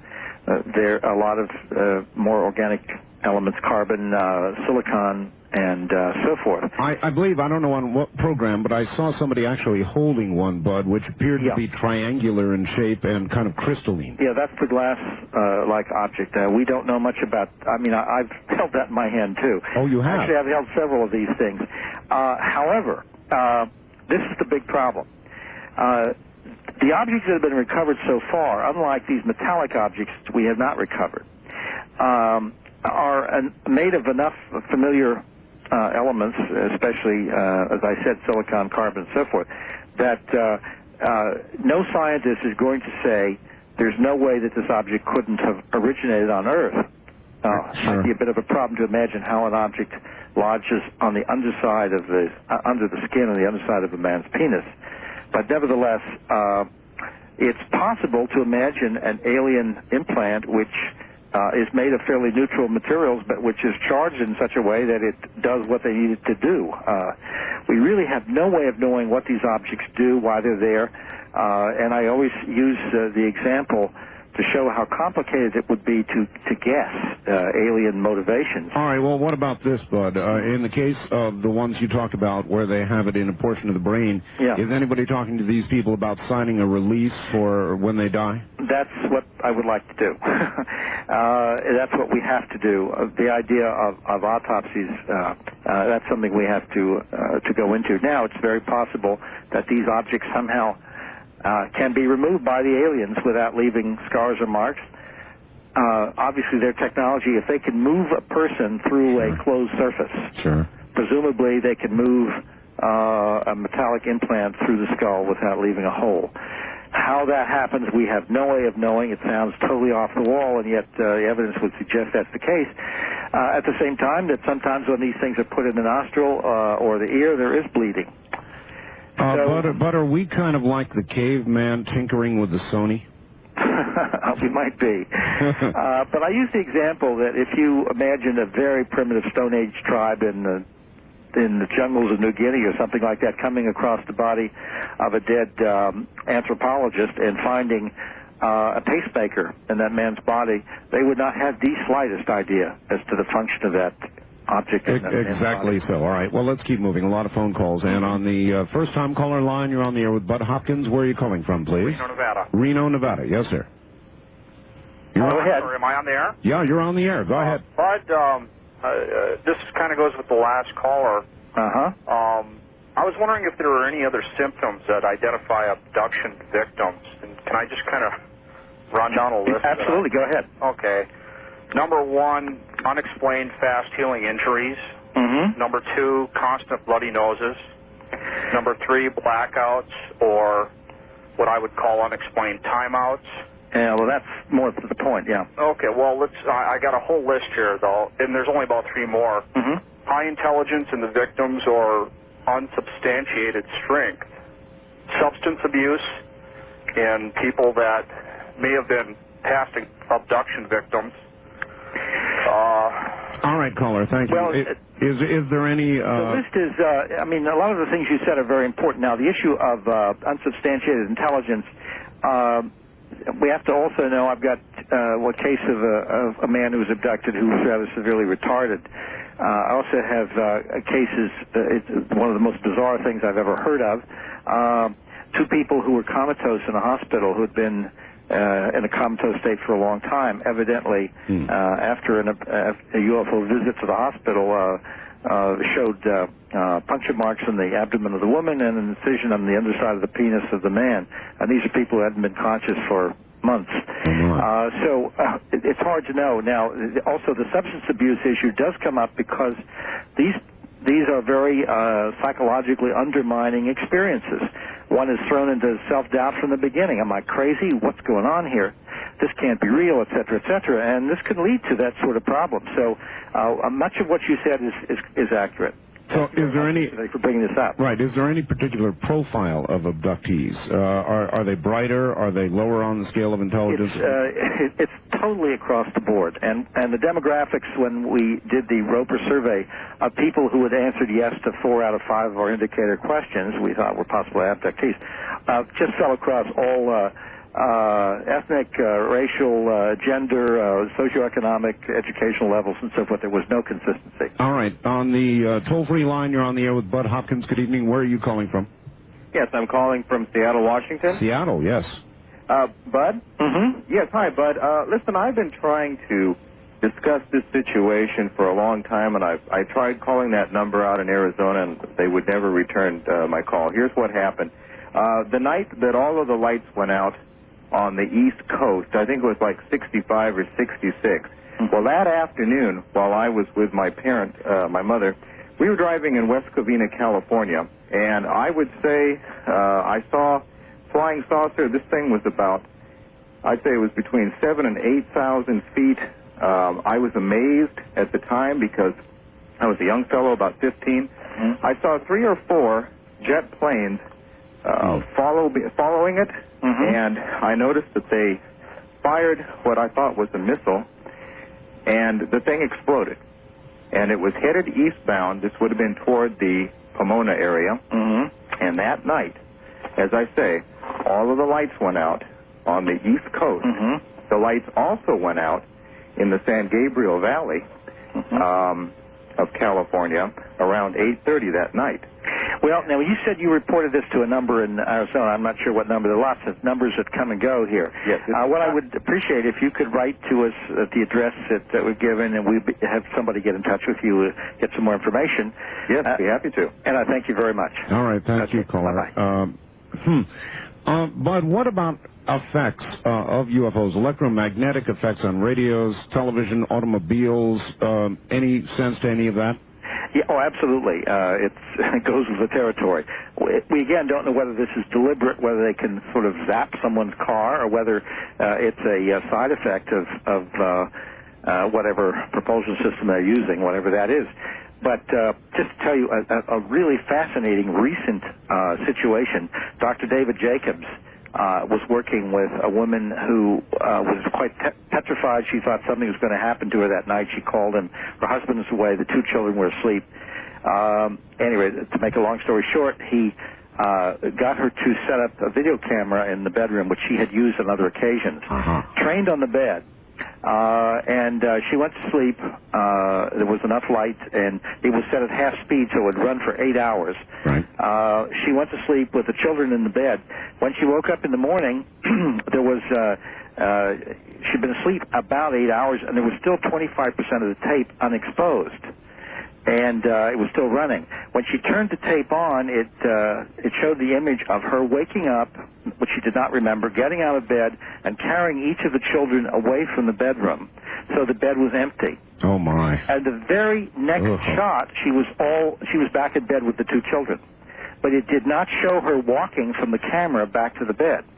That gives me the heebie-jeebies. Now, that means that camera had stopped, whether this was whether it was shut off at the source or whether the power was interrupted, and it was off for the time that the abduction evidently took place. And so when she was placed back in bed, this is all speculation, but when she was placed back in bed with the children and the UFO left and the power resumed, the camera just started going again. But here you have an impossibility. There was no way that the film could have stopped and started this way without somebody doing it or some interruption to the power supply. All right, otherwise, she would have filmed herself getting in bed. All right, I've got one other question in this area, and I'll get to it as soon as we come back. Take a brief break. Budd Hopkins is my guest, and we'll be right back. The hard one to test is right. All right, on the toll-free line, you're on the air with Budd Hopkins. Good evening. Hello. I'm pleased to finally get through. Where are you, sir? I'm calling from the Reno area. Reno, okay. KOH, no doubt. Yes, absolutely. But I have a little description of an incident I had while flying in an airplane myself as pilot. I'm a private pilot.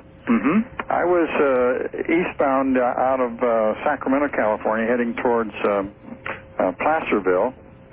Just a little south of Mesa Air Force Base, which was an active base. It's about 10 years ago. I don't remember the exact date. I remember it as springtime. And off in the distance, about my 11 o'clock range or field of view, I saw a very bright light. My first interpretation was it was probably a B-52 out there with his landing light on approach to Mesa. So I just studied it, watched it, and kept a note of it because he was out there in the direction I was flying. And all of a sudden, this light proceeded north at an extremely high rate of speed. And I mean extremely, it went almost out of sight within, say, 2 seconds. That's fast. And the funny part about it, if that was an aircraft of any type, a vehicle that navigates through the air and had a headlight on the front of it or a landing light on the front of it, if he turned away from me, the light would disappear. Exactly, yeah. And this light did not. It grew dim as it proceeded into the distance. And I just kind of logged that myself in my own mind to say, well, I wonder if I'm going to see something like that ever again, which I never did. And I have heard of similar reports, but that's the only one I ever had. Well, that's a good one, and I'd appreciate it if you wrote in so we could get some of the data down, and there are people who collect these reports. Incidentally, I don't want to unduly alarm you, but I have dealt with 3 different pilots, private pilots, who had UFO sightings and who had, while they were flying, and actually 2 of them were daytime, 1 at night, and they had missing time experiences in the air. They were in the air longer than they had fuel for. Happily that's not happened to me yet. All right. I know, that's why I said I didn't want to alarm you. You just got to look at one. The one you saw was just going by, but I mean, literally, this seems to have happened. Within the time period of that experience or sometime later? No, while they were in the air. All right, and I want to interject here, if I might. Caller question, you remember Close Encounters of the Third Kind, that magic moment where the controller said, do you want to report a UFO? Yes. Did you? I didn't see that movie. Did you? But you reminded me. I asked approach control if they saw something on the radar that proceeded north at a high rate of speed, and they reported negative. And I have another question for you, Bud. Sure. Very quickly. Do you recall back in the 50s and into the 60s, there was the Air Force had an operation called Operation Blue Book. It was supposedly the big government collection of data on UFOs. Yeah, it was called Project Blue, and it was very little, actually. It was billed as big, but it was little. But go ahead. Well, was that ever declassified? Have you ever had access to the Oh, yeah, the material was declassified, but what's happened is that some other reports that we have found out about or got were declassified separately. Material was released about some very good sightings. We found out they were not in Project Blue Book. Really? And so the suggestion was that the really best cases were not put there. So it's a very ambiguous story. It's complicated. Yes, I have a little anecdotal information on that. Very quickly, Okay, I have a friend who was in Germany in the Air Force subsequent to that, who was highly classified. I mean, he was working in highly classified projects. Ran across an officer who was in that Operation Blue Book. Asked, say, hey, what about this? You know, we're down here in the vault. Tell me about it. He says, I do not want to discuss it, and that is the end of that. All right, well, that has to be the end of that, too. Thank you very much, caller. Thank you. And, Bud, we're going to have to take a break here at the bottom of the hour. Do you have any quick comments on what he said? No, we'll be when we come back. Tried to make it. Where are you? I'm in Gig Harbor. Gig Harbor, Washington, all right? Yeah, KBI. Yes, go right ahead. A very weird time loss, and I think the whole town experienced the same thing, Art. The whole town? Well, tell us about it. Okay, I was leaving. I live on the Olympic Peninsula, Gig Harbor. I was going to my summer home up by Canada at Twin Lakes in Colville. And in a town called Ephrata, which is across the Columbia River, I hit a stoplight, and I was stopped there. I was the first car in line. There were no cars behind me. A very odd thing, it was about 110 degrees out, the middle of the summer, very hot area. Someone in a full jumpsuit, kind of a bright orange jumpsuit, was crossing the road. And, I mean, the whole thing was very unusual. Basically, I had what I felt was a time lapse, a blank out. When I came back to, there were about 30 cars behind me. No one was honking any horns. Everyone seemed to witness the same thing. And the person was gone. The light was green. No one was upset. Everyone seemed very content. And I found it highly unusual. Well, absolutely. Were the cars on the opposite side coming towards you stopped, too? There were no cars on the other side at all. But 30 on your side, which is... Yeah, it was like a city block backed up behind me. But and nothing coming towards you. Pardon? And nothing coming towards you. That's very odd. Yeah, exactly. Now, tell me about the man in the orange jumpsuit. How did he move, and did he look normal and so forth? What did you... He was walking apparently like a normal human being. And I'm telling you, I've never seen anything like this. I have no explanation for what happened. Well, I would like to hear from you about that, sir. If you could write to me at the address that I'm sure Art will give again, I would like to follow up on this because we have cases like this which involve quite a few cars. These experiences, many people in a cliche way think that this is just something that happens to one person at a time, but I have cases which involve conceivably hundreds of people at once. And certainly in abduction cases where I've investigated and where the same experience happened to everybody, 7 people at once and so forth. But your situation, I think, should be looked into. Do you have any idea of how much time elapsed? See, that's the whole thing is I'm really not certain because well, things like this happen out of the blue. Yeah. Did you ever dream about this afterwards? No, I really didn't. I told my wife about it. I told people about it, and everybody kind of said, well, you know, you probably just kind of heat exhaustion or something like that. But well, you send me a letter and with your name, address, and maybe I can give you a phone call back because it's something I'd like to follow up. All right, good. Thank you very much. Please do that, caller. And, Bud, there are a lot of plane crashes, not a lot, but a significant number, and, of course, car crashes. And I guess I want to ask, could some of them be the result of some sort of time loss and improper recovery? Well, things like that could happen. You know, obviously the after effects of these experiences are unfortunate enough just in psychologically that I hate to suggest even more possible problems to people. Yeah. But things have happened. I did look into an automobile accident once that seems to actually a couple of them that seem to have had causes related to this where it would seem nothing was done deliberately, but in one case it seems the car was stopped and the people were switched off or taken, and then the car was started up before the people were fully conscious and an accident occurred. Oh, boy. All right, on the first-time caller line, you're on the air with Budd Hopkins. Good evening.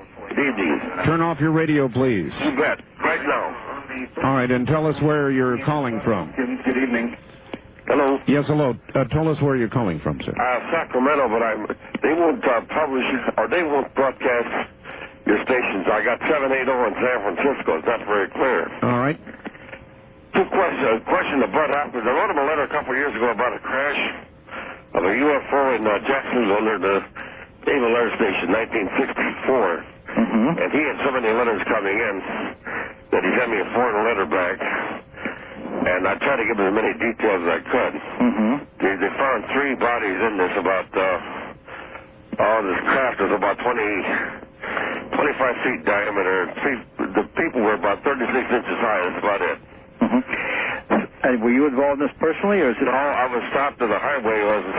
They had all kinds of police, fire, everybody, the Navy, and I went to the Naval Base next day. I was interviewing the people there, and. Now, you certainly wrote to me rather than to some other organization. Yeah, but I wrote to you. You did? Okay. Well, I wrote to Stan Friedman, too. Yeah, well, I'll have to look into it in my files. I just would you ever send me a postcard with your name and address and explain it so I can then look up your letter? Yeah. Okay. All right, do that, caller. Send him. Thank you very much, and I'm sorry. I hope that I, didn't just drop this one. Okay. Thank you very much, sir. Is it hard to handle the amount of mail that you get, Bud? Oh, it's extraordinary, and I'm still getting. I figure, even though the books have been out for quite a while, Intruders Missing Time, I'm still getting probably 2 new cases, potential cases a day. Oh, brother. And some of these people are calling in tears and terrified, and I have some people working with me and some volunteers, and I've gotten some funding and so forth. But our organization, that's one of the things with Intruders Foundation, we have a newsletter, and we're just about to do another one. We're way behind on getting it out. It's 22 pages. I believe that's it.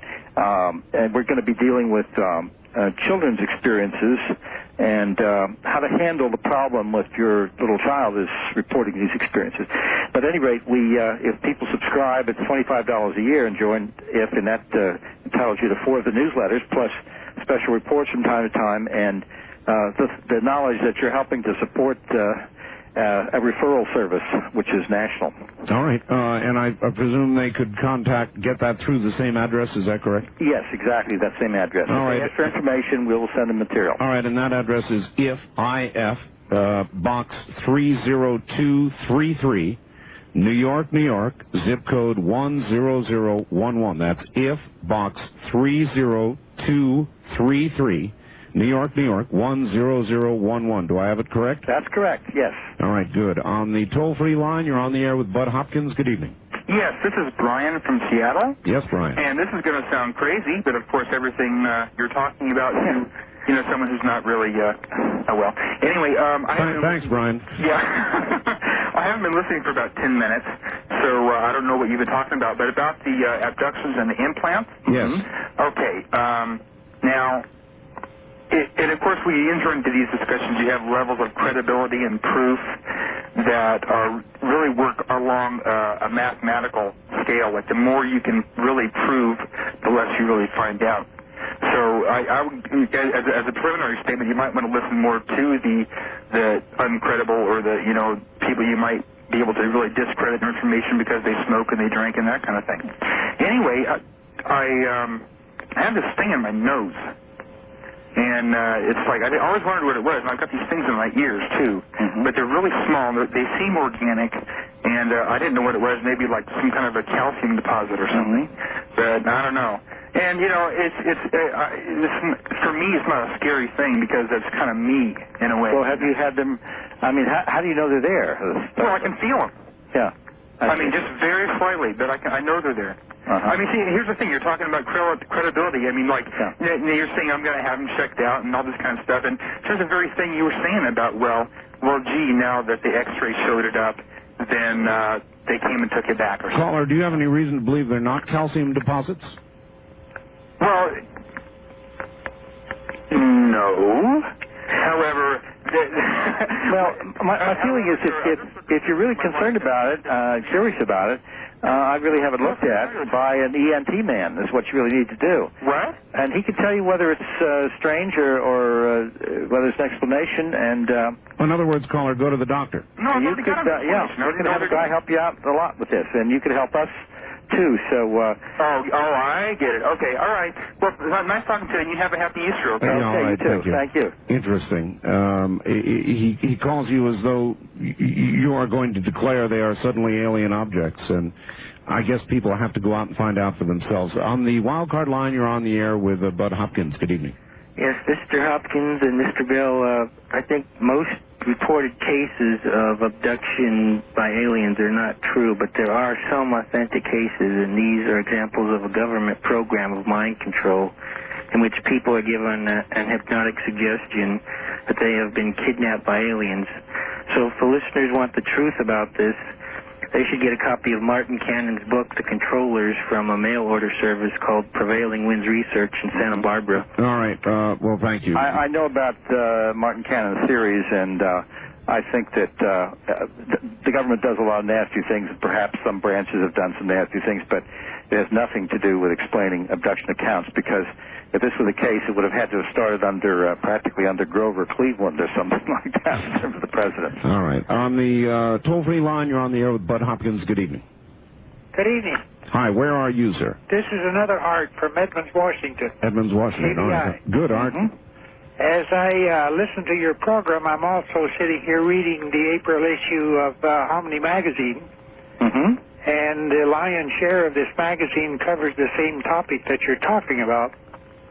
I just wondered if Bob would know some of the people they mentioned. One of them is a Bob Lazar, L-A-Z-A-R. Right. Who is a propulsion system engineer who claims to have been hired to examine one of the discs that they had found, and he claims that it is propelled by gravity waves. Yes, all right. Listen on the air. Bud, not Bob, but Bud, are you familiar with the Lazar story? Oh, yes, sure you are. Yeah. And George Knapp is the investigator who's done the most careful work in relation to the Lazar case, and it's an ambiguous case, but there seems to be some solid evidence for his claims. It's an extremely difficult topic to go into at any depth, and since it's outside my area of expertise, really, I think that George Knapp would be the man to talk to about that bit. All right, and we do speak with him frequently. Stand by. Bud, stand by just 1 second. We'll be right back to you. All right, back to Budd Hopkins. Are you there, Bud? I certainly am. All right, time is short. On our toll-free line, you're on the air with Budd Hopkins. Hi, where are you calling from? I'm calling from Richland, Washington. Richland, yes, ma'am. My name is Gail. I'm curious to know what Bud's opinion is on speculation that our government is well aware of the abductions and the alien things that are going on, but either can't do anything about it and so keep it hushed up, or they're getting something in return and so keep it hushed All right, up. I think his view is the first rather than the latter. What? Yes, we've gone into that, and I definitely think they're aware. I don't have any doubt about that. But I don't think there's any swap involved. We're not getting anything out of this. All right, on the wild card line, you're on the air with Budd Hopkins. Good evening. Where are you calling from? I'm calling from Reno. Reno, Nevada, yes. Bud, is there any other technique of remembering an abduction experience other than hypnosis that you know of? All right, thank you. That's a good question. There is another technique that has been used, and of course, people have talked about sodium pentothal and that type of thing, although that's not something I have any use for myself. Hypnotic regression works very, very well. There is a new technique which is being used by some psychologists. It involves rapid movement of the eyes I don't know what the motor connection is with memory, but there seems to be one, and it has been used successfully by a number of people to elicit information. You would have to go to somebody trained in that technique, but hypnosis is a very useful technique in the meantime, and safe. All right, good. On the wild card line, you're on there with Budd Hopkins. Hello there. Where are you, please? In Seattle, this is Jackie. All right, Jackie, you're hard to hear. Get close to the phone and ask a question. Okay, can you hear me now? Yeah, we can. What's up, Jackie? Hi, Bud. Hi. I was just wondering if you noticed any significant trends in UFOs, like in the things that they're doing. Trends, changes. Well, yes, in the sense that new things are coming to light all the time, and we don't know whether they're a new trend or whether they've been going on for a long time. This particular thing I'm going to mention, I think has been going on a long time, and that is the UFO occupants seem very interested in how we form relationships. And I just dealt with a couple who are about to get married, and they're in their 20s. And when they first met, exactly a year ago, they realized that they knew one another. They didn't know how, but they know a lot about each other, and there were some amazing connections. I mean, for instance, one of them remembered that the other had a birthmark on his chest. Oh, boy. They knew a lot about their backgrounds and how they looked and talked when they were younger and how they fixed their hair and everything else. And it seems that they have been abducted over different periods of time at intervals and brought together as if the aliens were studying long-term the way relationships are formed. Believe it or not, I have now maybe 6 or 7 cases like this. Now, this is something that's not really ever been made public, and I don't think it's all that common. But it definitely seems that this has been a systematic arrangement, and even to this point that there's a man in the United States in his 40s who, when he met an English woman here in the United States for the first time, she's about 41, they realized that they've known each other. They couldn't place where. They're both abductees, and when we looked into these experiences, they were first abducted when they were children. That implies, one from England, one from the United States. That implies alien matchmaking. Yeah, well, it sort of does, the great dating service in the sky. Yeah, that's right. But the basic point is that these people assumed all along when they remembered that they knew somebody, they assumed, well, it's a dream or something. I'm having a dream companion, but it's real. Wow. Toll-free line, you're on the air with Budd Hopkins. Time is short. Where are you calling from? Tacoma, Washington. All right, you're on the air. Go ahead. Well, thank you. Mr. Hopkins. Yes, sir. Just a little while ago, I read a book by Jacobs called Secret Life. Very good book, too. An excellent book. And I'm right smack dab in the middle of a book called Abduction by Dr. John Mack. Yes. John, these are two of my closest colleagues and friends. Well, it's interesting what they both say. My question is this. These hybrid fetuses, children, there seems to be 2 scenarios of what they're doing with them. And I was wondering, which one do you believe? What are they doing with these children? Well, I mean, I'm not sure that we have a scenario as to what they're doing with them. We really don't know what they're doing with them. That's the central question, actually, as David Jacobs has said about our point of knowledge right now. What are the hybrids for? Where are they going? We don't really know. And now I haven't read all of John Mack's book fully. It just came out, and I don't know that he presents any scenario for the use of the future of the hybrids, nor does Dave Jacobs. What were you thinking, sir? Well, he's gone. These are both people that I have interviewed and will interview again. Right. All right, very good. We've got to move on. One more, perhaps. On the wild card line, you're on the air with Budd Hopkins. Good evening. Hello? Hello there. Where are you, sir? Hello? Are you there, caller? No, I guess not. Well, in that case, we'll make it this one. First-time caller line, you're on the air with Budd Hopkins. Hello. Hi, I'm calling from Albuquerque. Albuquerque, yes. I'd like to ask him if he thinks UFOs have anything to do with the Lost Squadron, when those 5 planes disappeared. Oh, yes, the Lost Squadron. Bud, you remember they thought they found it, and then I guess they didn't? What is the story? Yeah, this is one of the Bermuda Triangle issues. That story has been pretty much analyzed and discussed and explained away as a series of genuine navigational mistakes, people caught in a storm, and there doesn't seem to be a big mystery attached to it. Now, other things have disappeared. There was a pilot who disappeared, Fred Valentius, off the coast of Australia in 1977, and he was last heard talking on the radio. I've heard the radio tape of the broadcast to Melbourne Tower. That's a genuine case. The Lost Squadron, quote unquote, which did happen, seems to have a natural explanation, though, unfortunately. All right. Well, I guess they say leave them wanting more, and you are. It's a full board we've got here. Bud, go ahead and give your address out one more time, would you please? Okay. You can write to me, care of IF. That's Box 30233, New York, New York, 10011. And I can be reached there if you want information, a sample of the IF Bulletin, information about subscriptions, or especially if you have something to report about personal experiences, we would like to hear from you, and thank you very much. Well, Bud, it has been a pleasure having you on, and I hope we can tap your expertise at some future date. Would you possibly be able to come back? No, I think I would. It's kind of late here in New York for me, 1 o'clock in the morning. Us city boys have to get up early. All right, Bud. But at any rate, I certainly enjoy the program very much, Art, and I especially appreciate our listeners who've been so open about talking about their own personal experiences here. It is amazing, isn't it? Thank you, Bud. Thank you. Take care. That's Budd Hopkins. He's been our guest for the last 3 hours. I want to thank you all for being here. As I said, there is never enough time.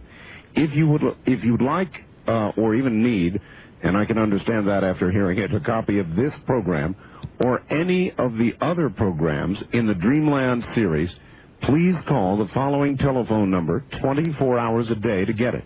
It is area code 503-664-7966. Let me repeat that. It's an important number if you want a copy of this program or any other Dreamland program. Let me repeat that. It's an important number if you want a copy of this program or any other Dreamland program. Let me repeat that. It's an important number if you want a copy of this program or any other Dreamland program. Let me repeat that. It's an important number if you want a copy of this program or any other Dreamland program. Let me repeat that. It's an important number if you want a copy of this program or any other Dreamland program. Let me repeat that. It's an important number if you want a copy of this program or any other Dreamland program. Let me repeat that. It's an important number if you want a copy of this program or any other Dreamland program. Let me repeat that. It's an important number if you want a copy of this program or any other Dreamland program. Let me repeat that. It's an important number if you want a copy of this program or any other Dreamland program. Let me repeat that. It's an important number if you want a copy of this program or any other Dreamland program. Let me repeat that. It's an important number if you want a copy of this program or any other Dreamland program. Let me repeat that. It's an important number if you want a copy of this program or any other Dreamland program. Let me repeat that. It's an important number if you want a copy of this program or any other Dreamland program. Let me repeat that. It's an important number if you want a copy of this program or any other Dreamland program. Let me repeat that. It's an important number if you want a copy of this program or any other Dreamland program. Let me repeat that. It's an important number if you want a copy of this program or any other Dreamland program. Let me repeat that. It's an important number if you want a copy of this program or any other Dreamland program. Let me repeat that. It's an important number if you want a copy of this program or any other Dreamland program. Let me repeat that. It's an important number if you want a copy of this program or any other Dreamland program. Let me repeat that. It's an important number if you want a copy of this program or any other Dreamland program. Let me repeat that. It's an important number if you want a copy of this program or any other Dreamland program. Let me repeat that. It's an important number if you want a copy of this program or any other Dreamland program. Let me repeat that. It's an important number if you want a copy of this program or any other Dreamland program. Let me repeat that. It's an important number if you want a copy of this program or any other Dreamland program. Let me repeat that. It's an important number if you want a copy of this program or any other Dreamland program. Let me repeat that. It's an important number if you want a copy of this program or any other Dreamland program. Let me repeat that. It's an important number if you want a copy of this program or any other Dreamland program. Let me repeat that. It's an important number if you want a copy of this program or any other Dreamland program. Let me repeat that. It's an important number if you want a copy of this program or any other Dreamland program. Let me repeat that. It's an important number if you want a copy of this program or any other Dreamland program. Let me repeat that. It's an important number if you want a copy of this program or any other Dreamland program. Let me repeat that. It's an important number